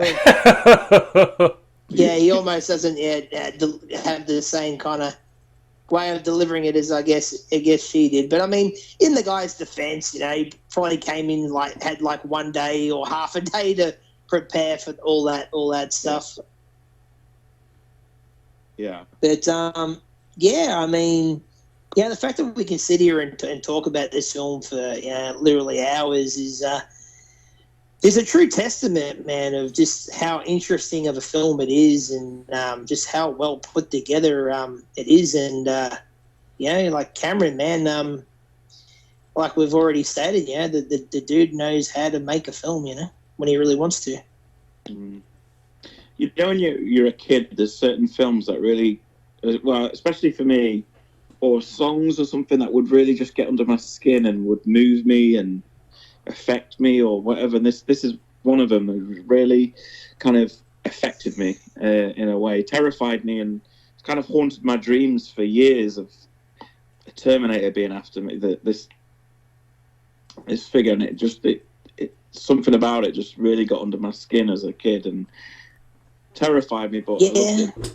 You know, it really. I got to totally agree with that, man. And also, like, I mean, if you think of it, like, if you were whatever Sarah Connor or even the second one, you know, John Connor, like, how fucking annoying would it be? Like, you're trying to live your life, and you've always got to think, like, is another one of these fucking machines going to come along and fuck up my day again? Like that would be a real pain in the fucking ass to, like, live with that, like, you know, that curse of that being, like, looming over you all the time, you know?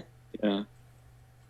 But yeah, the film is very nightmarish, especially like, when you see the Terminator in its true form and just those evil glowing red eyes, man, they really are the stuff of nightmares. Absolutely. And I remember seeing, when I saw the film on TV, man, years ago, I remember, like, where she says the line, "You terminated, fucker." They cut out the fucker, and you just hear her say, "You're terminated." But they say it like it's said so fast that you can tell that, like, they've edited it together. I always thought that was pretty funny. So, in Australia and America, if it comes on TV, they just cut all the swearing out. Because in England, certain films, if they show it after, we call it after watershed. So if they show it after 9 o'clock, it's all right. They can show it uncut, how it originally is, all the swearing, all the sex scenes or whatever, violence. But if it's before 9 o'clock, they have to trim it. I don't know if that works the same in Australia and America. Well, like I've said tonight, like, I mean, this is one of the rare films where I do have a bit of experience with the TV cut. But, I mean, to be honest, I mean, I did watch films from time to time on like network TV as a kid, but not so much, man. A lot of the time, I just because my dad was a huge movie buff like me. We had a lot of these stuff, a lot of this stuff like on our own dub tapes and stuff. So I usually would have the theatrical cuts of most movies, but Nate has a bit I guess more to say on that subject than me because he has more experience with that sort of stuff than I do.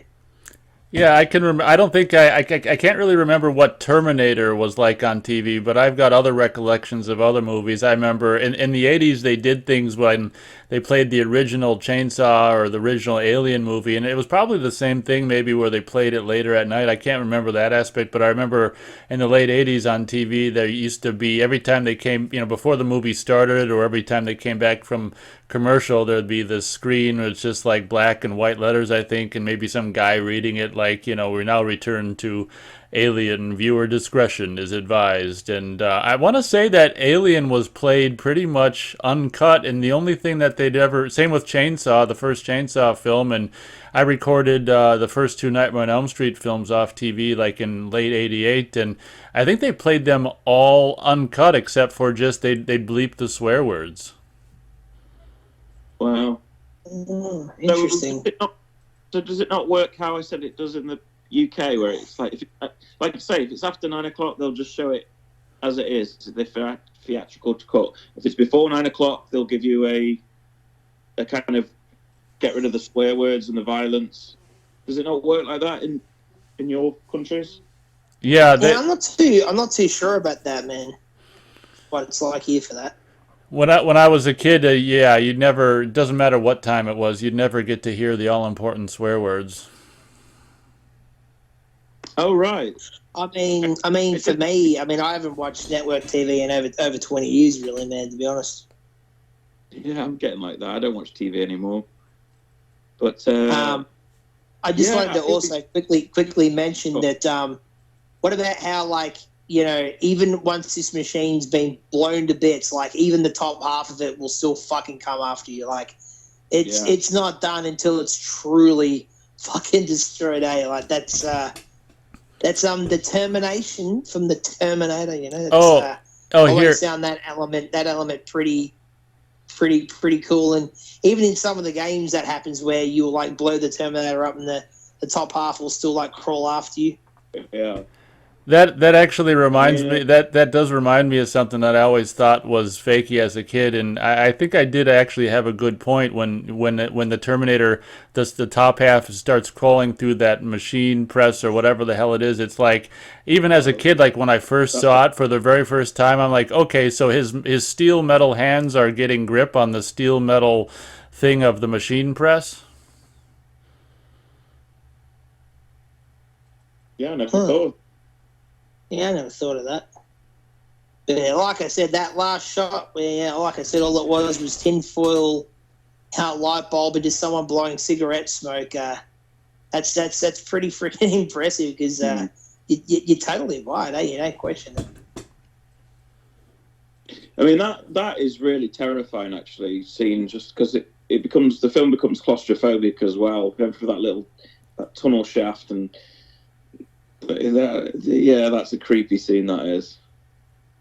Yeah, it's certainly well done. What about the you guys are like familiar, or do you remember the deleted scene where you actually see a couple of the guys that work for Cyberdyne and they find like I think the chip from the Terminator and that, and they're like get this down to R&D. Like, I've never seen anything like this before.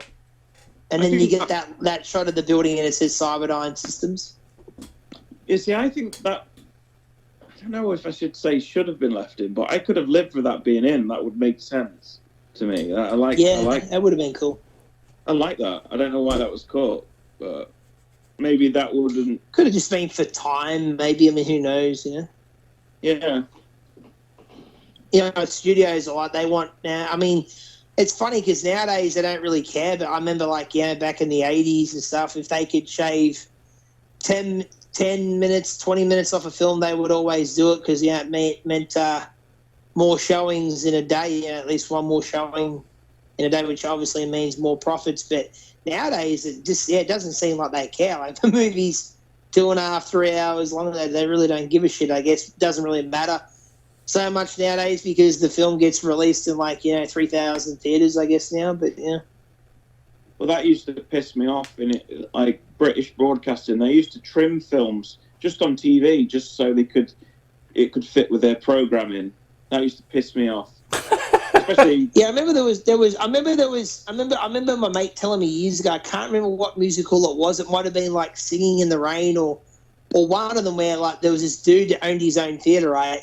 And he cut all the songs out and just left the movie as is without the songs. So it was no longer even a fucking musical anymore. He cut all the songs out so he could show more sessions a day. That's just bullshit. Oh, Jesus. Well, I'm not a fan of musicals, so I might have preferred that cut. Hey, mate, ain't nothing wrong with a good musical every once in a while. Yeah, right. Just Could you imagine Terminator as a millimeter? I'll be back. The Uzi 9mm. 40 watt plasma rifle with a 40 watt range. There's that Scottish accent again. 40. The Terminator is out there. It doesn't feel pity or remorse. I like the idea of instead of going for a gun shop, he's going looking for a kilt. Have you got a kilt in size 12? I need to blend in. I gotta ask the playground question here now, boys. The Terminator versus the RoboCop. Who's the victor? Well, hang on a minute. Are we talking about which film is better, or just like a scenario? No, as a showdown. Who wins the fight? Yeah. Oh. It pains me to say, I think RoboCop, but I feel like Terminator wouldn't play as fair as him. So maybe Terminator. I feel like Terminator would use any means possible. Like he would grab a truck and try and run him over, or you know what I mean. What you guys say? What about you, Nate? Yeah, I'm pretty sure we talked about this on a radio show, but I'll give my. I strangely enough, I used to have this thing as a kid. I used to have this list, and I'll give it to you from the beginning to the end. It's including 4 different robots, and once I mention Saturn III, Jesse will remember that this has come up before. But there's a little-known film by the name of Saturn III from 1979 with a robot, really flimsy robot by the name of Hector. So I always, as a kid, being a fan of Terminator, Saturn III, and RoboCop, I always figure, okay, Hector's the wimpiest one. He'd get kicked. His ass would get kicked by all of them, and Terminator Endoskeleton would be, his ass would get kicked by RoboCop, and Ed 209 can blow up RoboCop on a good day. Can we bring Johnny Five into the equation? Well, yeah, Hector will kill Johnny if you're Five. Bring Johnny Five in, then I'm allowed to bring in the YM3 robot from Lost in Space, in, mate. Yeah. While we're at it, let's get C-3PO in the mix, like just a big fighter. R2D2 can ref, mate. All right. For me, I don't know, man. I've got to say, for me, it's a no-brainer. It's the Terminator. I don't think RoboCop stands a chance against the Terminator. To be honest, I think he's got too many vulnerable spots. I think all the Terminator has to do is put that laser scope on, lock on a shot on his chin, and that's the end of RoboCop. Yeah, you might have a point because the Terminator is they're kind of reversed. Like Peter Weller is human underneath, and then the outside of him is robotic. Whereas the Terminator is kind of opposite. He's machine underneath, and then he's got human flesh on the outside. Boom. That's true. There was a video game too, I believe, wasn't there, on the Sega? Or I think RoboCop versus Terminator. Well, I was going to bring that into the equation, actually, which is a film I've always wanted to see, RoboCop versus Terminator. And you actually play as RoboCop throughout all of it. Yeah. I think I've watched a buddy play that briefly, like about 20 years ago, eh? Yeah. So I got it for the Sega Mega Drive, and basically RoboCop kicks Terminator's ass every time. Because I think at that point, when that game was made, RoboCop was the good guy, Terminator was the bad guy, so RoboCop's going to win, you know what I mean? But, yeah. Do you think without Terminator, though, do you think we get RoboCop? Do you think that was an influence on the film? Yeah, I mean, I like them both. I'm going to have to give it to Terminator, which one. You see, I was like, I don't know if I always want to compare, because one thing's great, another thing is great, they're just different, but obviously Terminator I grew up a lot more with, and it's just a little bit more up my alley, I guess. But RoboCop's great. But what too. I'm saying, though, do you reckon the Terminator was an influence on RoboCop? Like, do you think without definitely. Terminator, do you think we get RoboCop? No, I don't think we would. Yeah, I'd have to agree with that. What about you, Nate? What do you reckon? Yeah, I guess I'd lean more towards probably less chance of a RoboCop film without the Terminator film. Here's a question for you. This is always bugged me, right? This is always something that I really thought they should have done. Like, you know, especially since there's like how many fucking Terminator films now?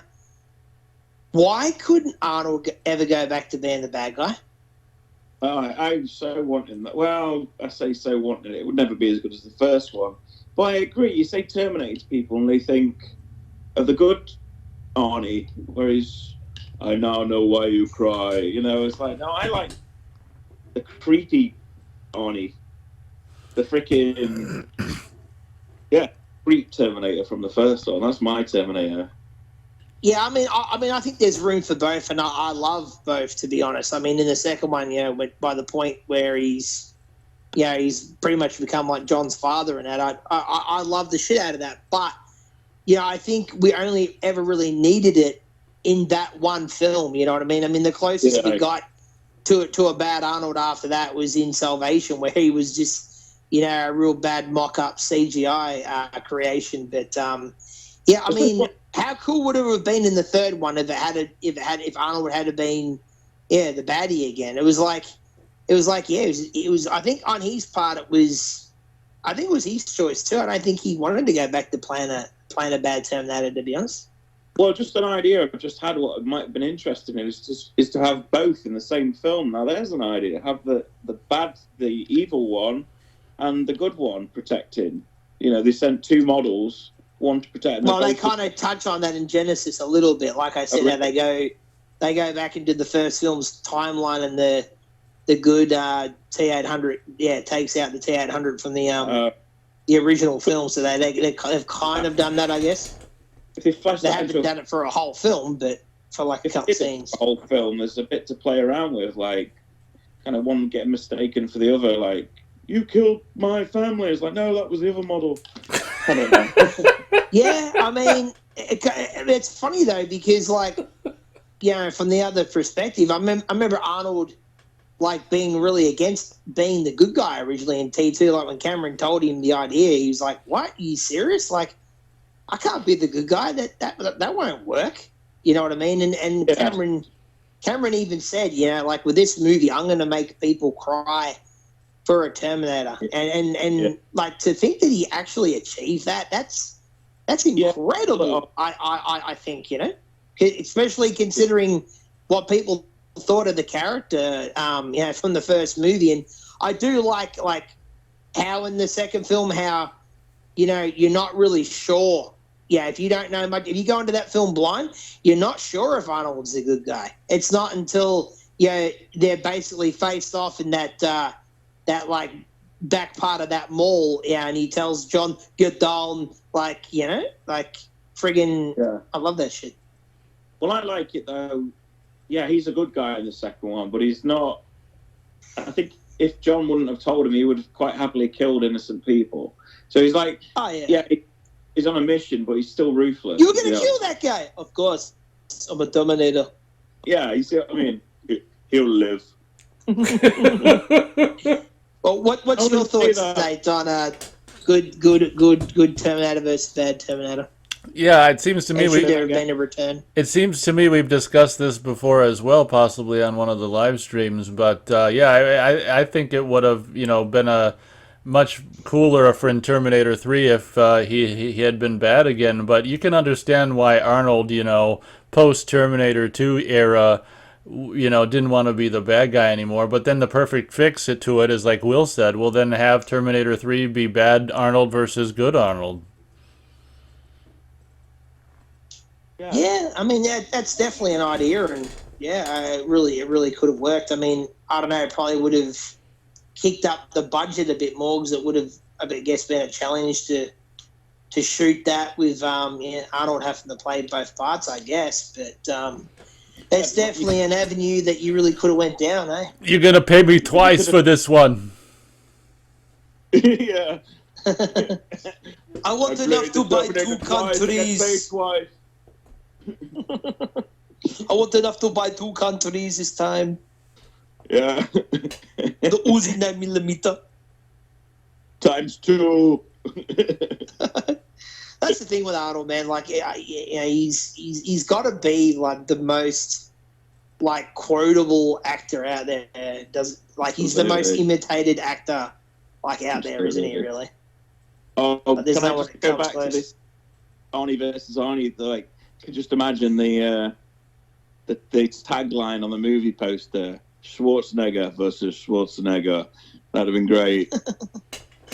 Yeah. I mean, he never really did that sort of thing. Like, I know Jean-Claude Van Damme, he had a film where there was 2 of them, didn't he? Double Impact, I think it was called. Oh right, yeah. But Arnold never really did that. Yeah, he did. He did. Have you not seen Last Action Hero? There's 2 of him in that movie? Yeah.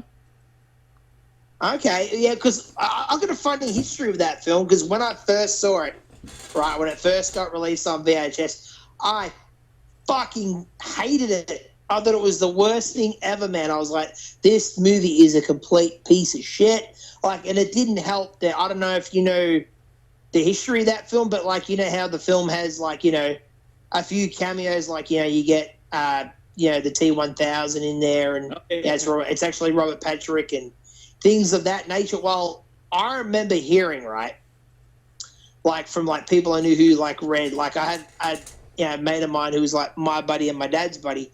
He used to tell me all this information that he'd read in all these movie mags and shit when I was a kid, right? And he read that that movie was supposed to have every friggin' villain that you've ever heard of in that movie.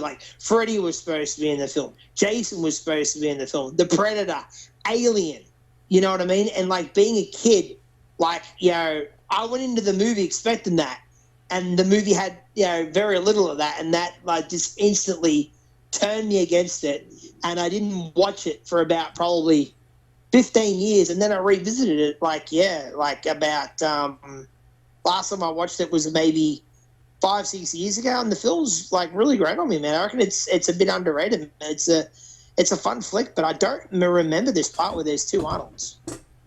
Well, basically he comes through into our world, Jack Slater, Arnold's character, and he meets the real Arnold Schwarzenegger, who's, do you get what I mean?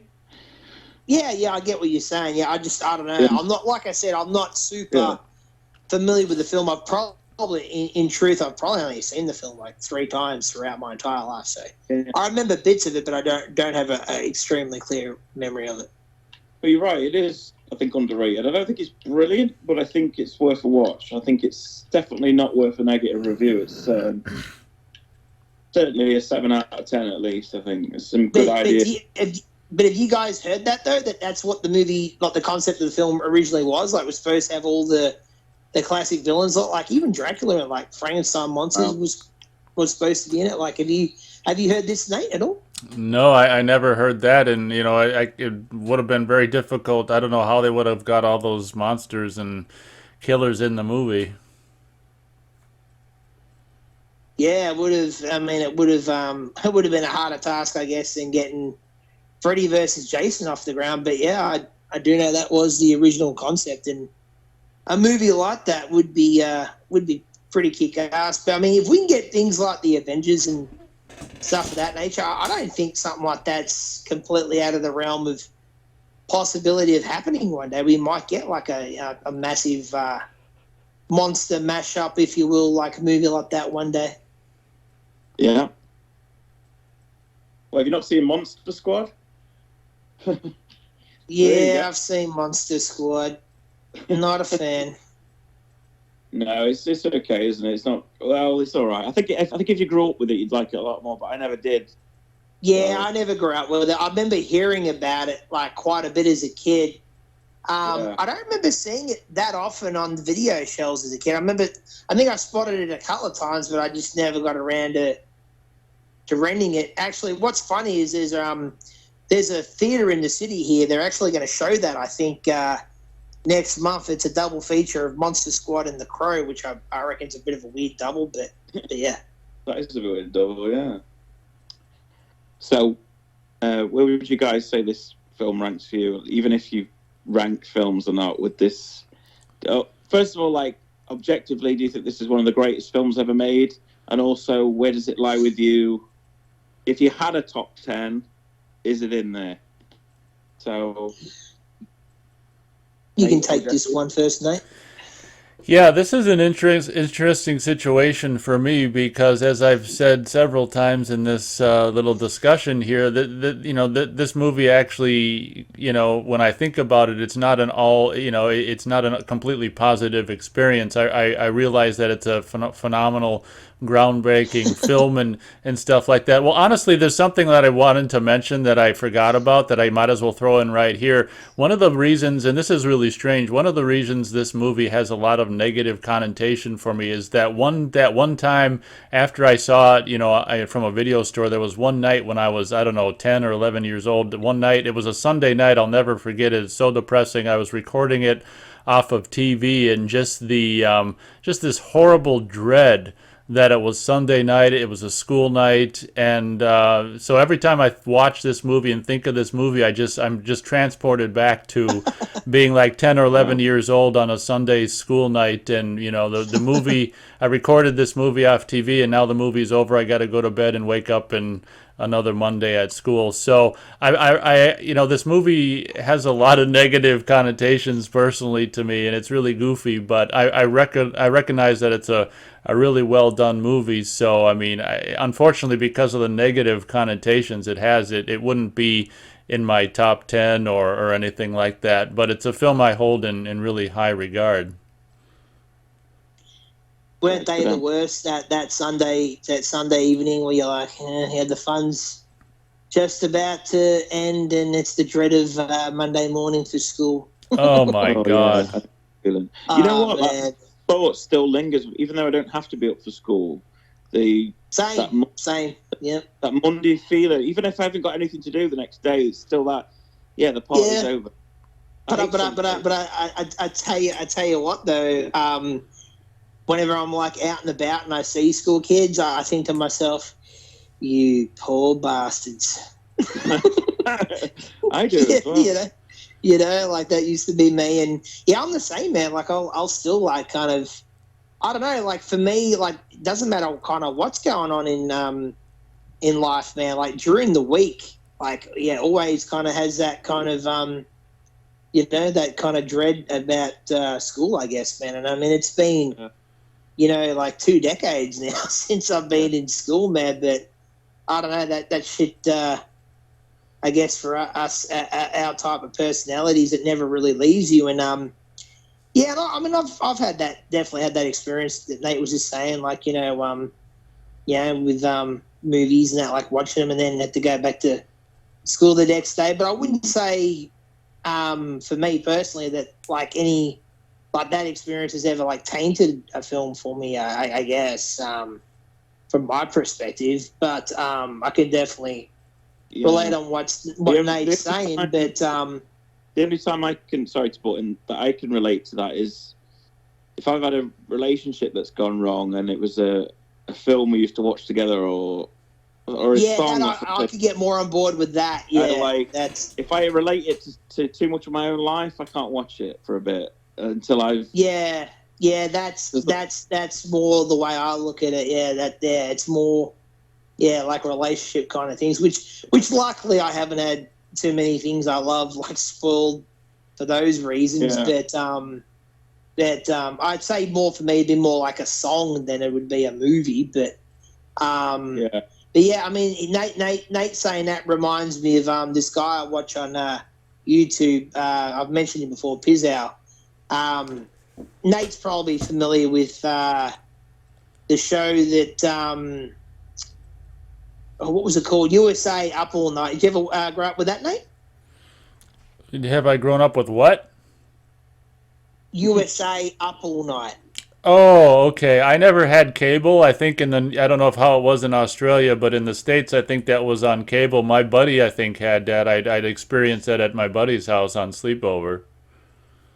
Oh, okay. Yeah, I thought I'd just mention it. Maybe if you were familiar at all with it. But anywho, Pizzow used to watch like all the Friday the 13th marathons that they would have on that, and they would like run them like right through the weekend and whatnot. And like he remembers like, it was like around Sunday evening would be about the time they get to Jason Takes Manhattan, and he remembers like, that kind of bittersweet, like, watching the end of the film thinking, like real life starts again tomorrow and that sort of thing. But getting back to like where I ranked the film, I mean, I did mention earlier that, it's one of my very favorite films of all time for many reasons. I mean, it's another one of those films that's also near and dear to my heart because it was another one of those classics that my dad introduced me to, and my dad was a huge fan too. You know what I mean? Like, I mean, he took me to see the sequel. Like, I believe it was probably opening day when it came out. It's a film I've got fond memories. Just for that reason alone. But for me, it's just a classic, man. I mean, to put it in simple terms, like, I mean, whatever term you want to use, classic, masterpiece, I would even say, I mean, if I did have a top 10, which I mean, can guys like us really commit to a top 10? You know what I mean? It's really fucking hard to make a top 10, you know what I mean? I It's just like to do it for the fun of it, Oh, totally. I totally get what you're saying. I'm just like breaking it down a little bit, but if I'm thinking about a top 10, it's like, well, I've got to have Jaws in there. It's like, oh, I've at least got to have one of the Star Wars movies in there. I've got to have like Empire in there, and then Terminator's got to be in there, and then Jurassic Park's got to be in there. And then it's got to be like I don't know, friggin' at least like Play Friday 13th Part 2 has to be in there somewhere, or I love the original TMNT movie, Ninja Turtles movie, that has to be in there. You know what I mean? Like, there's just so many movies that I can't do it. You know what I mean? I mean, I could even make a top, say, like a top at least 5 movies of all time, like, could just be Spielberg movies. And I mean, even though, like, we've stated that Jaws is his best, he's still done a lot of other stuff that I love the shit out of. Like I just said, Jurassic Park and Close Encounters is another great one. The guy's just done so many great films. I mean, Indiana Jones, I love the heck out of those movies, especially the first 3. But I mean, Terminator, it really does have to be there. You know what I mean? As much as I guess for different reasons, the second one has to be also. But it's just, I don't know. It's just a film that I always get an urge to revisit pretty regularly, man. Like I watch it at least once a year, and if it's showing theatrically somewhere, like I'll be there in a heartbeat. Like, I mean, I think I've seen T1 and T2 theatrically probably at least 5 times a piece. Maybe I think I've seen T2 maybe once or twice more. That's only usually because they show that a little bit more often. But if they're showing them both together, or even just T1 on its own, I always go, man, because it's just a blast, and I just think it's a timeless story too. And like we said, it has everything. It has the action, it has the grittiness to it. It has great characters. And I think at its very, very core, though, for me, it's a love story. And I mean, I don't want to sound sappy, but a love story that's told well can be super fucking effective. Absolutely. But that's sort of my thoughts in a nutshell, I guess. It's a doomed love story, which makes it all the more kind of bittersweet. It's a kind of a love story. You get that great line at the end where Sarah says, for the few hours that me and Carl had together, we lived a lifetime's worth, which I think is very touching and can be very poignant in everyday life in some ways. Absolutely. Yeah. I'll just chime in on where I stand with it. So I think in terms of film history and where it stands against other films, I think it's up there. It's if it was just kind of a general list for the whole world of cinema or whatever, I think it'd be in the top 100 films of all time, without question. Oh, definitely. For me personally, it's definitely one of my favourite films. It holds a special place in my heart. And I was just thinking about it now. You said that your dad was a big fan of this film, and see, my dad and brother were never into this kind of thing as much as I was. They didn't care for it. They were much more sporty. So I was just thinking, this is like the first time of me kind of like finding myself, my own interests, and finding something that was mine, that not theirs, if that makes sense. Like something that I liked.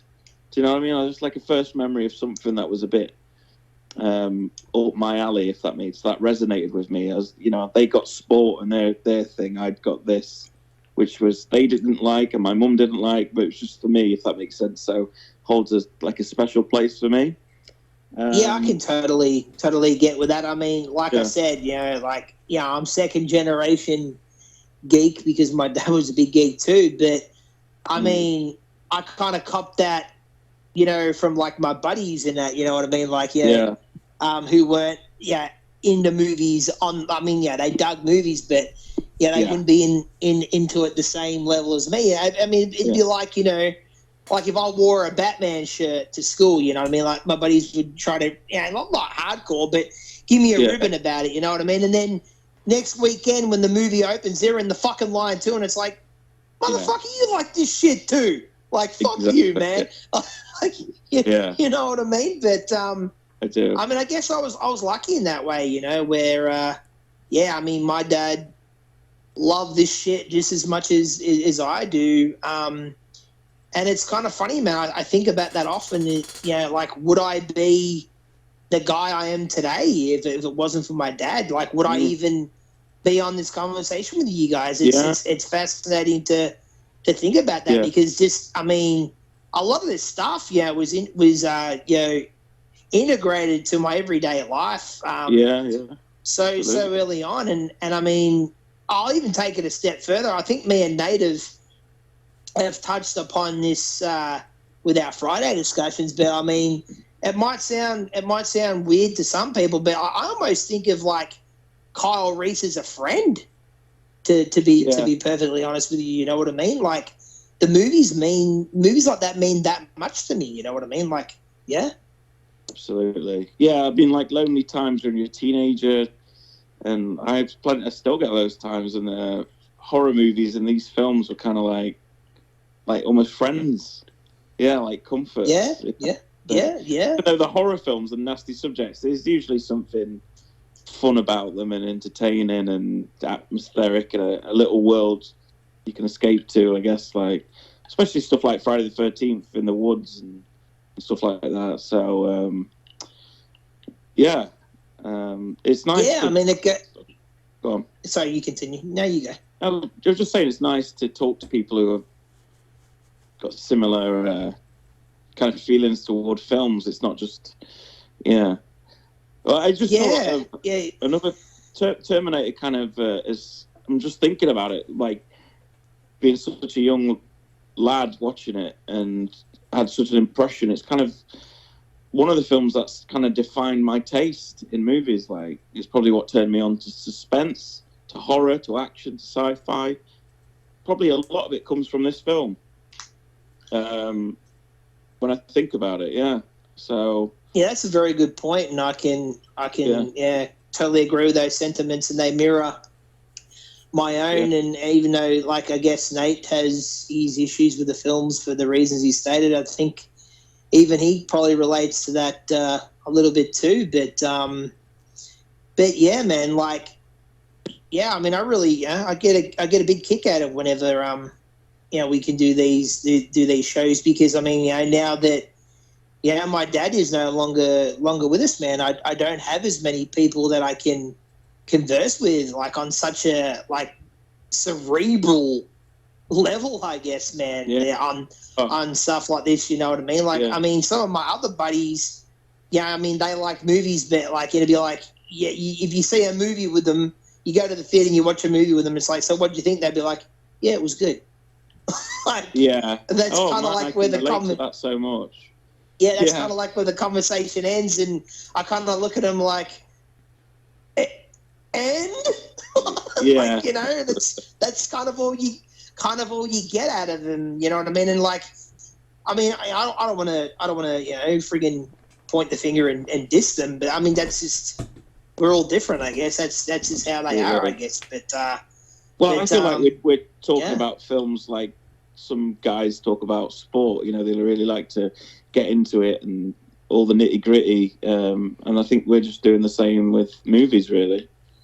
Yeah, I mean, don't get me wrong. When I was a kid, I was pretty athletic, man. I was pretty into sports. I mean, as much as I was into movies and stuff, I did, play my fair share of sports, and I enjoyed the heck out of it. And like, I mean, there was a period of especially teen life, man, where I really kind of felt ashamed to do it, but I kind of hid, like, my love for some of this stuff, man. You know what I mean? Because it hurt, like, like your chances to get close to a girl sometimes. You know what I mean? Like, if you're walking around with a shirt on that's got like a Superman S on it, you know what I mean? Like, most girls aren't going to really want to go out on a date with you, probably. You know what I mean? So I had to. I mean, I remember being in at parties or whatever, and like, I remember at one time I was at this party, right? And this one dude's like talking to this other guy, and they're talking about this horror movie, and they're like, "Oh, I remember seeing this horror movie where this guy got a machete in the face, and he was in a wheelchair, and he fell down this flight of stairs and that." And I'm just sitting there, and then they're talking to me, and like, "What about you, man? Do you know what movie this is? Have you heard of this movie?" I'm sitting there like, "No, I've never heard of that one, man. No." Wow. Because yeah, dude, I don't know. Like, I mean, don't get me wrong. Like, if you came to my house and went in my room, you'd see a completely different side of me. You'd know I was into all that stuff. But I suppose those are like insecure days when you're a teenager and stuff. Yeah, and I know I'm not alone. Like, I've heard other people say that, and like, I remember one time, I was having a conversation with my dad, and it was like just after I think I was like 14, 15 sort of thing, and I just finished being on a date with a girl, and I remember my dad was like sitting in the kitchen, and he said to me, he goes, "Son, never hide who you are, because no matter how well you hide it, people are gonna see it eventually anyway. So you might as well just be you and be proud of who you are." You know what I mean? And that really stuck with me, man. And I, especially nowadays, I don't give a fuck, man. You know what I mean? I am who I am. You either like me or you don't, man. And I really don't give a shit either way. You know what I mean? If you like me, it's cool. I mean, I'm more than happy to be friends with you, man. But if you don't, well, then I'm not going to lose any sleep over it, man. Because I mean, that's another thing that my dad used to say. Like, if you worry all the time about what people think of you, and that, like, that's all you'll do. You'll just worry about it all the time. There's no point, because people are going to make up their mind about you either way, probably anyway. You know. Yeah, I had that. You're touching a nerve there, man, because I had that. Maybe Nate can relate to this as well, but I had that epiphany one day, and I felt like the world's problems had just left me. When you realised, I don't have to be liked by everyone. That's okay. You know, it's fine. Just trying to please everyone or is not healthy. So yeah, you're right. Just be yourself, and the right people will find their way into your life. I think if you're just being false and for the sake of other people, then what's the point? It's not right. You know, it's unnatural. So yeah, exactly. I mean, I've heard Nate say that. I mean, Nate can chime in and say his own piece anyway. But I've heard Nate say that, like, you know, at school he was the quiet guy and stuff. And I mean, I definitely had those moments at school too. You know what I mean? It wasn't until like more around high school kind of years where, I kind of, you know, sheltered a bit of my personality just to kind of not be popular, but just like, you know, kind of have an easier time, I guess, at school. You know what I mean? Yeah. I mean, yeah, that's school days, isn't it? You're not really defined as a character yet, I guess. Yeah, I mean, it's like my mate, you know, I'll give my mate Daniel a shout out, you know, like who I met through playing the Friday the 13th game and all, and me and him, like, we're really tight friends. We've actually, it's funny because he lives in Sydney and we've never actually officially met, which is weird. We really need to do that sometime, but despite that being the case, we're pretty close, man. And, like, I mean, I'll have endless conversations, like, yeah, we kind of really do have that kind of, like, ribbing relationship, you know, where we'll give each other shit all the time, and it's that friendly banter and whatnot. And like, he'll give me shit, you know, like, oh man, you own a lightsaber, like you fucking geek and shit, you know. And like, yeah, he'll be like, try to, like, you know, I'd be like, oh, you know, but when I was at school, I was more like, you know, being a jock and shit. And I'm like, dude, you have more fucking video games than a teenage Asian kid. Like, don't fuck with me, dude. You're just as much of a geek as I am. I know, cunt. You know too much about movies and that. And then, like, yeah, I finally break him down one day, and he's like, yeah, dude, I am, and I gotta try to not hide from it so much. He goes, I just didn't really want to admit it to you, give you the satisfaction of it, you know? Yeah. I think I come to the realization I'm a geek and a nerd about movies, but you know what's wrong with that though? Being but it's kind of trendy to be like that in a way nowadays, though, too. Yeah, I mean, you know what I mean? It's like, you know, what's wrong with culture, whatever's like, yeah, having an interest in kind of culture of film and directors, and if anything, that broadens you so much. Films are so informative and open you up to different worlds, and I mean, what's wrong with that? You know, I'd rather be that than like a douchey jock, you know. I'm not saying there's anything wrong with sportsmen, but you know the type. Yeah, I know exactly what you're saying, man. And I mean, to be perfectly honest with you, dude, like, because of my obsession with movies throughout my whole life, you know, I mean, yeah, you know, friggin', yeah, obviously I have enough skills to be able to work and stuff, but like, I've always felt that there's really nothing that I'm really that passionate about or know as much or know how to sort of participate more than like anything to do with filmmaking, you know what I mean? Like, if I actually was like, you know, like an up and coming budding filmmaker, I think I'd be much better at that than I would be working a 9-to-5 job, man, because it's just not me, despite having to do it, you know what I mean? Like we all do, you know? Well, maybe that's something to think about then, man. It's not impossible, is it? I mean, yeah. I mean, you know, yeah. I mean, I don't know if you know, but I've mentioned this quite a few times, but yeah, I have plans to make a Friday the 13th fan film at some point, man. So do it, man. That's something I want to do, but what's your guy who would be interested in helping you with that, Nate? Yeah. And I mean, Nate's made a few films, haven't you? Short films and Yeah, absolutely. You still there, Nate? Yeah, I'm like I say, I'm just listening to the conversation. Yeah, I've made heaps of shorts and one feature, and it is kind of a shame that the driving distance between Jesse and I is so long. Otherwise, I'd definitely Driving be distance. yeah, I'd definitely be Like up flying distance. up to helping him out with that. I hope that I hope that you end up doing that fan film one day. That's for sure. Yeah, Well, I I've often suppose we're in thought the. about that, man. Like if we, sorry, I just wanted to say Go that on. I've often thought about that. If me and Nate were like neighbors or whatever, even if we lived like somewhere in the same city, like I mean, 100%, man. Like Nate would be like at the very least like a producer or something like on my film, man. You know, that'd be so boss. I mean, why do you lead in today's day and age with we can send files to each other, and why do you need to be that close in a way? There's always a way around. Yeah, that's true. That's definitely true. You know, you can send things over and send things back and work on stuff. But Yeah, well, once I mean, because I'm kind of like I've said, a little bit of perfectionist in that way. But once I have my script in order and it's completely finished and I'm happy with it, yeah, I'm more than happy to send a copy over to Nate and see what his thoughts are, and maybe he might even have some notes that are helpful if he's so inclined to participate. Yeah, that'd be need great. someone to write a bit of a music score as well. Let me know. Oh, you're into that stuff, eh? Yeah, that's what I do. I make music. So You gotta check yeah. That's If you search Will Powell music on YouTube, he'll come up.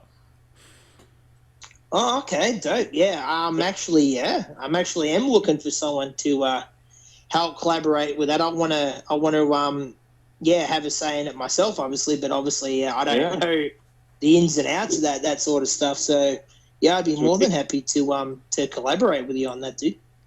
Brilliant, awesome. Yeah. So I think safe to say we're all big fans of Terminator 1.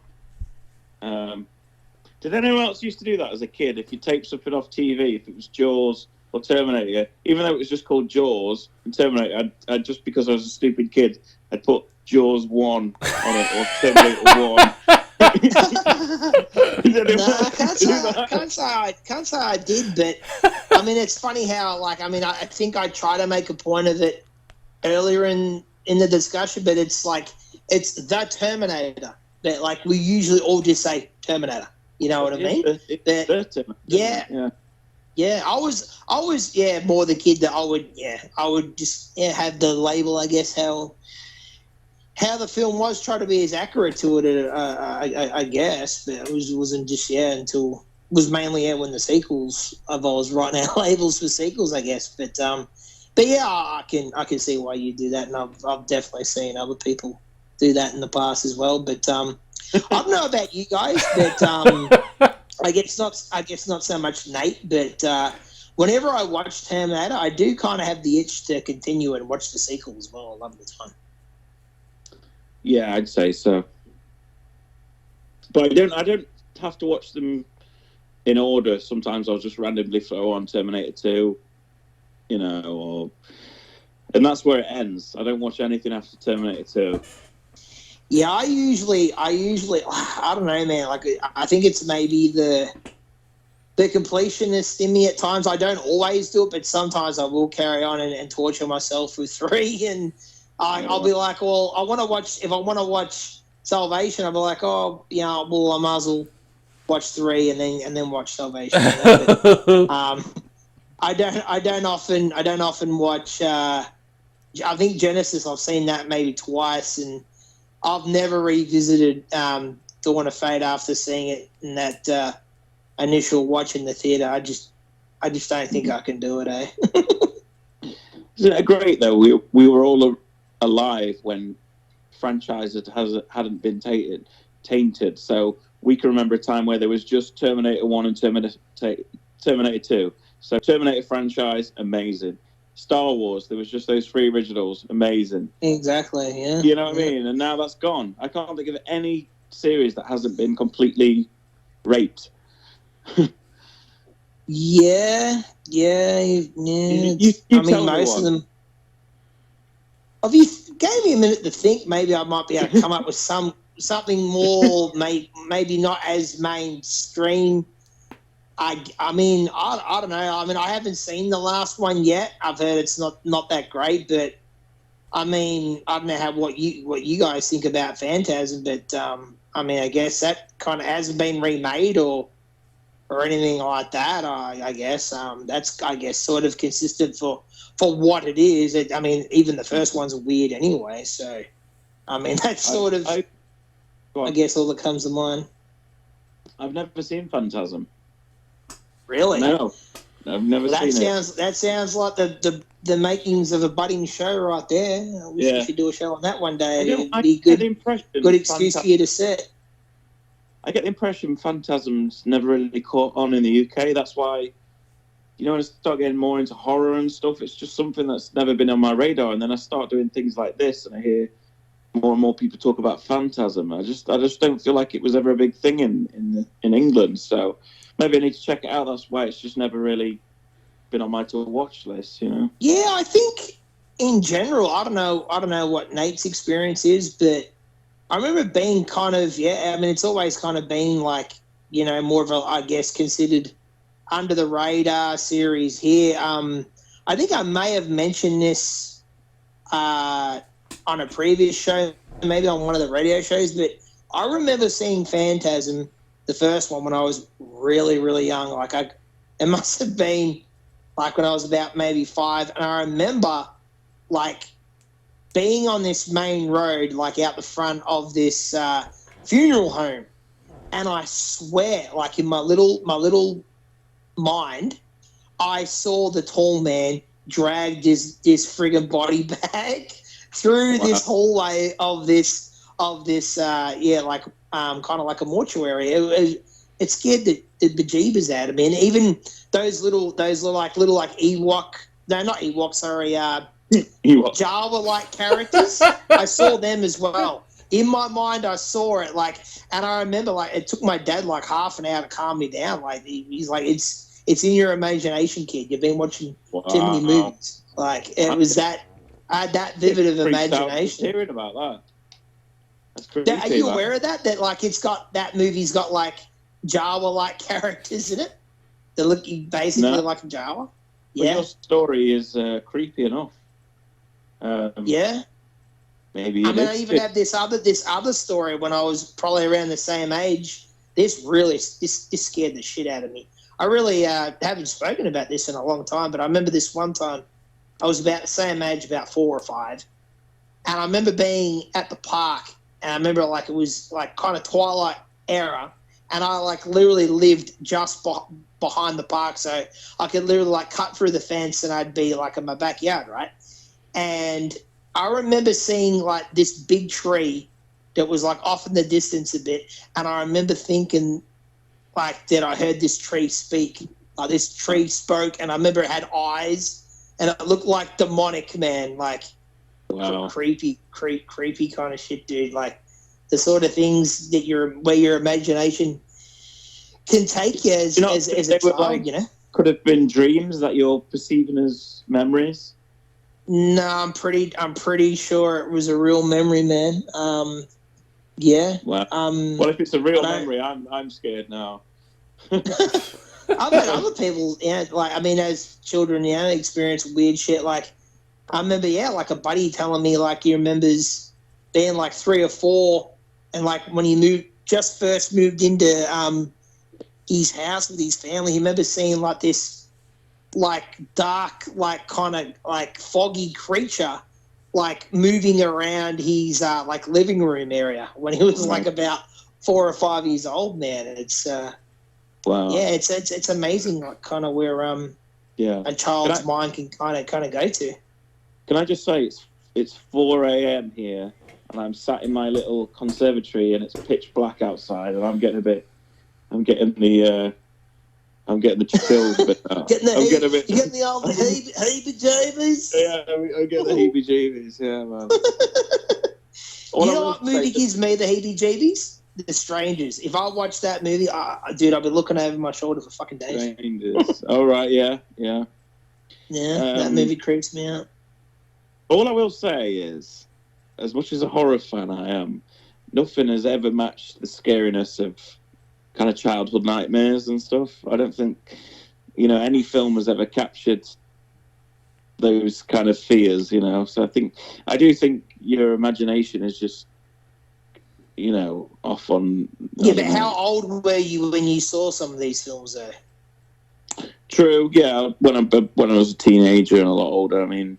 Yeah, see, like that's where I've got to like cut it off there, man, because you got to understand. I saw Texas Chainsaw Massacre when I was about 7 years old. Oh Jesus! and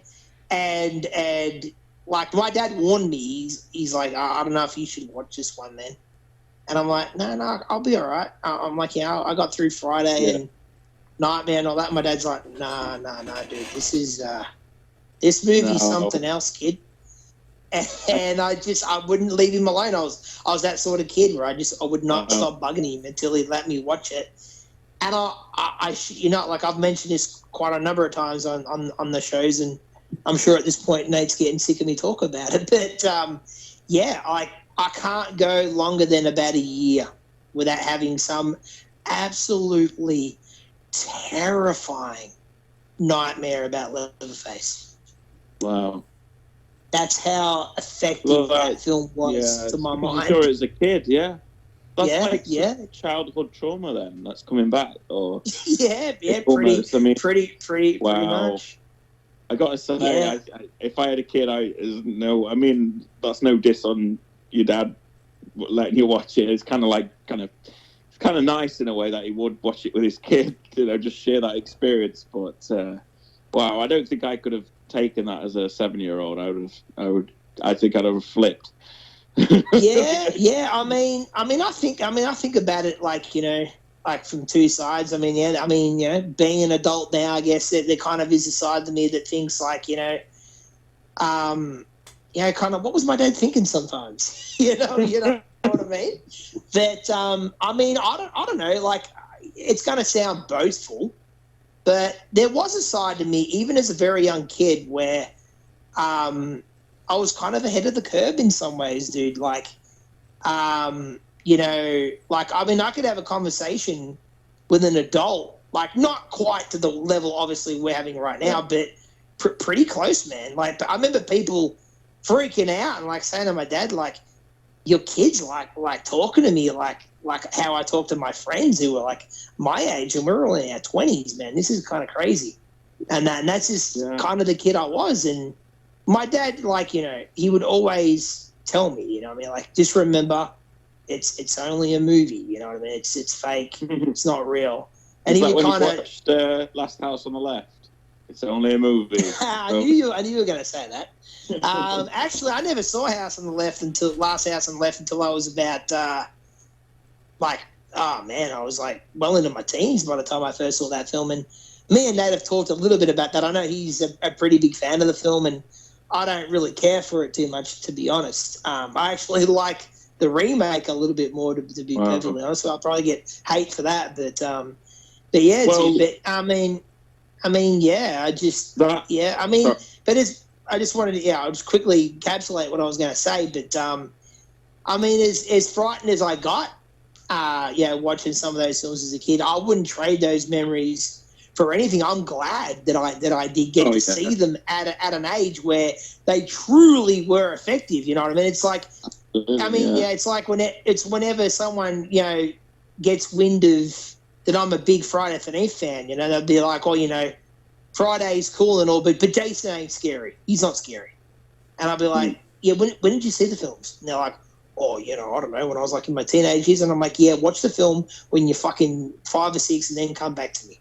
Like, because the films work on a whole different level. You know what I mean? Even Evil Dead's another one. Like, I remember first seeing Evil Dead, and that fucking scared the shit out of me. And even that's another one that I really don't put on too often if I'm gonna watch it on my own.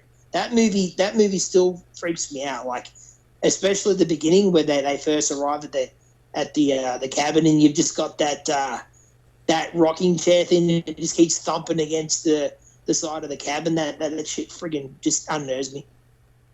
Yeah, it is. That's a creepy movie, actually. I need to revisit. I watched it for a while. I remember being a bit freaked out. And I saw that when I was mid-teenager, late teenager.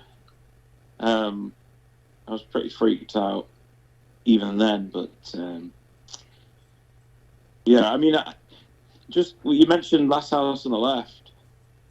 There's not many films that I genuinely think are really kind of like genuinely nasty and really kind of push that boundary of being sick and twisted, and I think that's one of them. And I know it's got its kind of like it's got its message, like it's just violent, there's kind of two wrongs make a right kind of thing and all that, and it's got something to say. But yeah, Last House on the Left is a nasty piece of work. Would you agree, Nate, on that? Yeah, it's up there kind of with Chainsaw. Not quite as obviously as masterful as Chainsaw, but yeah, it's kind of one of those early movies that crossed the boundaries of what movies before wouldn't dare do. And I still get it's still unnerving for me to watch. Yeah, I had that feeling. I kind of like it's almost like a snuff film. It's like That's how I feel about Chainsaw. yeah, it's not like a snuff film, but it's filmed in that way to kind of trick your mind in thinking you're watching something that's very real. So Yeah, I will say that even though like I'm not the biggest fan of it, I mean, who knows? I've only really watched the film once, and it was a long time ago. I mean, who knows? I watched it nowadays. Maybe I'd have a newfound appreciation for it. But I will say that the film, it does have that documentary real feel that Chainsaw also has as well. I will say that. yeah, I think Texas Chainsaw is a masterpiece. It's like an art, if like horror meets an art film. Basically, it's like it's kind of like highbrow. Look what horror. your brother did to the door. Yeah, That's the other thing about that movie, man. Like it's got some humorous things in it, man. But a lot of people are too busy being scared. They don't really see the humor. That's why Toby stepped it up in the sequel. Like he's like, we didn't see the humor in the original. I'm gonna fucking make sure you see it in this one. Yeah.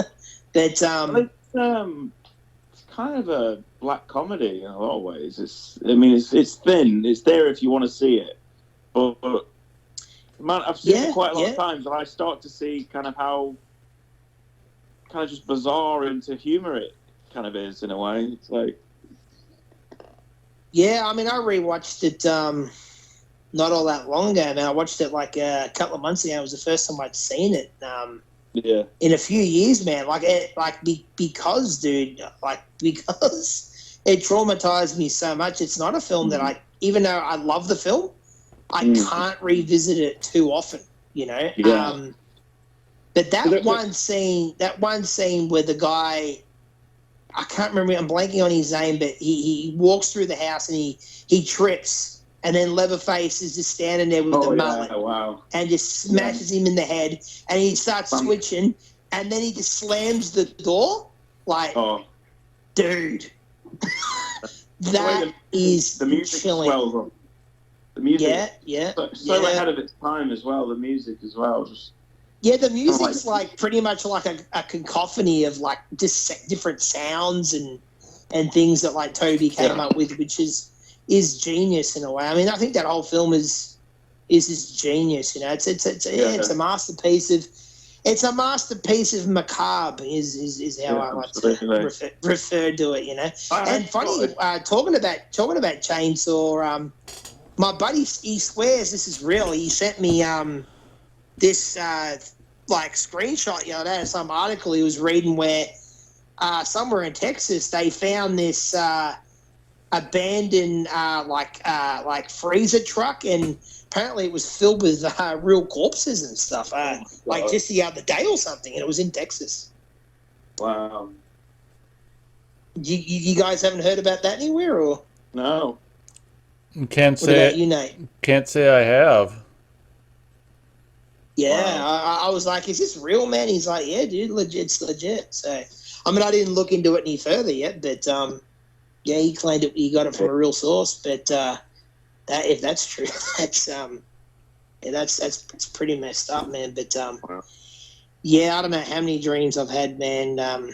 Yeah, like we're even way way scarier than I guess even the actual film is. I guess because when you're in a dream, you know, you kind of helpless in a lot of ways, you know. But Well, the film yeah, is that basically one big nightmare. I always think of it as like almost like someone's nightmare of kind of like relentless, yeah, just wanting to yeah, wake yeah. up. You know, it's like, but yeah, yeah, fantastic. Well, I'm going to have to call it a night because it's 4:20 in the morning. So, but No yeah, worries. great discussion, and I think we've really got into a lot of cool stuff, and yeah, Terminator's 10 out of 10 for me. So Yeah, like I said, yeah, same with my sentiments, man. Just an out and out masterpiece, you know. absolutely, yeah. But, if you want to help close this out, Nate, and yeah, I just want to say thanks for having me on. And yeah, it was a blast as always, and I've been looking forward to doing this one for quite some time. Well, thank Yeah, you me too. Thanks for having us, Nate. well, thank you very much, you guys, for making this happen. And it's kind of difficult with three opposing time zones, but we made it happen. Hopefully, maybe in the future. Here's a question for both of you. You can maybe Will first, and then Jesse. If we, if what if there was one movie that you guys would think of to talk, all three of us again, what would it be? Geez, that's a loaded question. Um, Well, I mean, I guess this one was kind of my idea, so maybe I'll let Will or whatever take the reins next time. Well, maybe something Will can Jurassic Park? Jurassic Park. Okay. Would that be all right? Yeah, I mean, yeah, I'm always down to talk about that film, and yeah, I just finished watching the entire franchise as I went and saw the new one, so it's very fresh in my mind. Is it any good, the new one? It's a mixed bag. Sound good. has its moments, but there's a lot of stupid stuff and a lot of stupid SJW crap, and right, men are powerless in situations. They need the woman to help them. It's full of that kind of stuff. Anytime that Will Grant has mentioned that what Laura Dern's character's name has to be said first every time. So there is that. But I mean, they get their moments. They get their moments towards the end, but it was there. It wasn't terrible, but it wasn't great. Yeah. Oh, so yeah, I'm just looking at my DVD collection. Actually, Black Christmas. I wouldn't mind talking about that, but I don't know if it needs to be December to talk about that. Nah. No.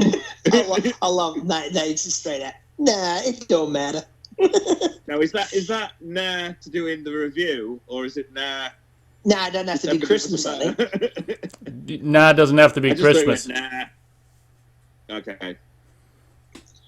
Well, that's an interesting one to talk about because I'm pretty much a newbie to being an actual fan of that movie because I didn't really care for it when I first saw it about like 15 odd years ago, and then I rewatched it recently because I think I've mentioned before a guy I watch on YouTube made a sequel fan film to it called It's Me, Billy. It's Me, Billy. Yeah, and I really dug that, and it made me go back and revisit the film, and I was like, you know what? There really is something here, man. This is an effective movie, man.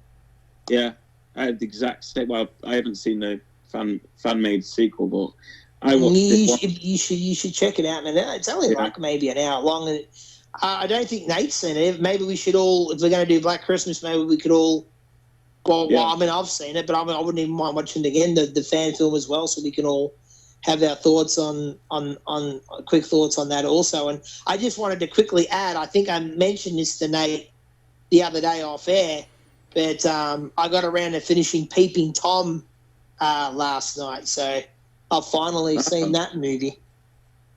Is that's a really old film, isn't it? Like, Yeah, that really- 1960, the same year as Psycho. And I got to say, like, the film left a little bit to be desired, if I'm perfectly honest. Like, I respect it for its place in cinema and things like that, but, like, I think people are really out of line when they try to compare it to the masterpiece that Psycho is, you know. It had its moments, don't get me wrong, but I think there's a good movie in there, but I think the execution could have been a lot better. I actually think you could make a really, like, especially with today's technology, you could make like a really good remake. I mean, they'd probably fuck it up somehow, but I think there is definitely ways you could improve on it. But yeah, I say it's required viewing for anyone who's a horror fan. Sweet. I will get round to it eventually. I guess it's been on my radar to watch. I've heard of it. Yeah, I've been meaning to see it for years, man. Yeah. Right, it's been an absolute pleasure, gents, and maybe Jurassic Park, or if you guys think of anything else you'd want to talk about, I'd be happy with that. Or Black Christmas. No worries. Yeah. All right. Thanks for having me, Nate. And bye, Jesse. Catch you later, Will. It's been a pleasure. All right, I'm going to have to go because it's like 3:30 in the morning, so... Nah, dude, I totally understand. All good, man. All right, take care. Thanks. Catch you later, mate. Bye. Thanks a lot, Will. Cheers, Nate. Cheers, Jesse. Bye. Bye. Bye.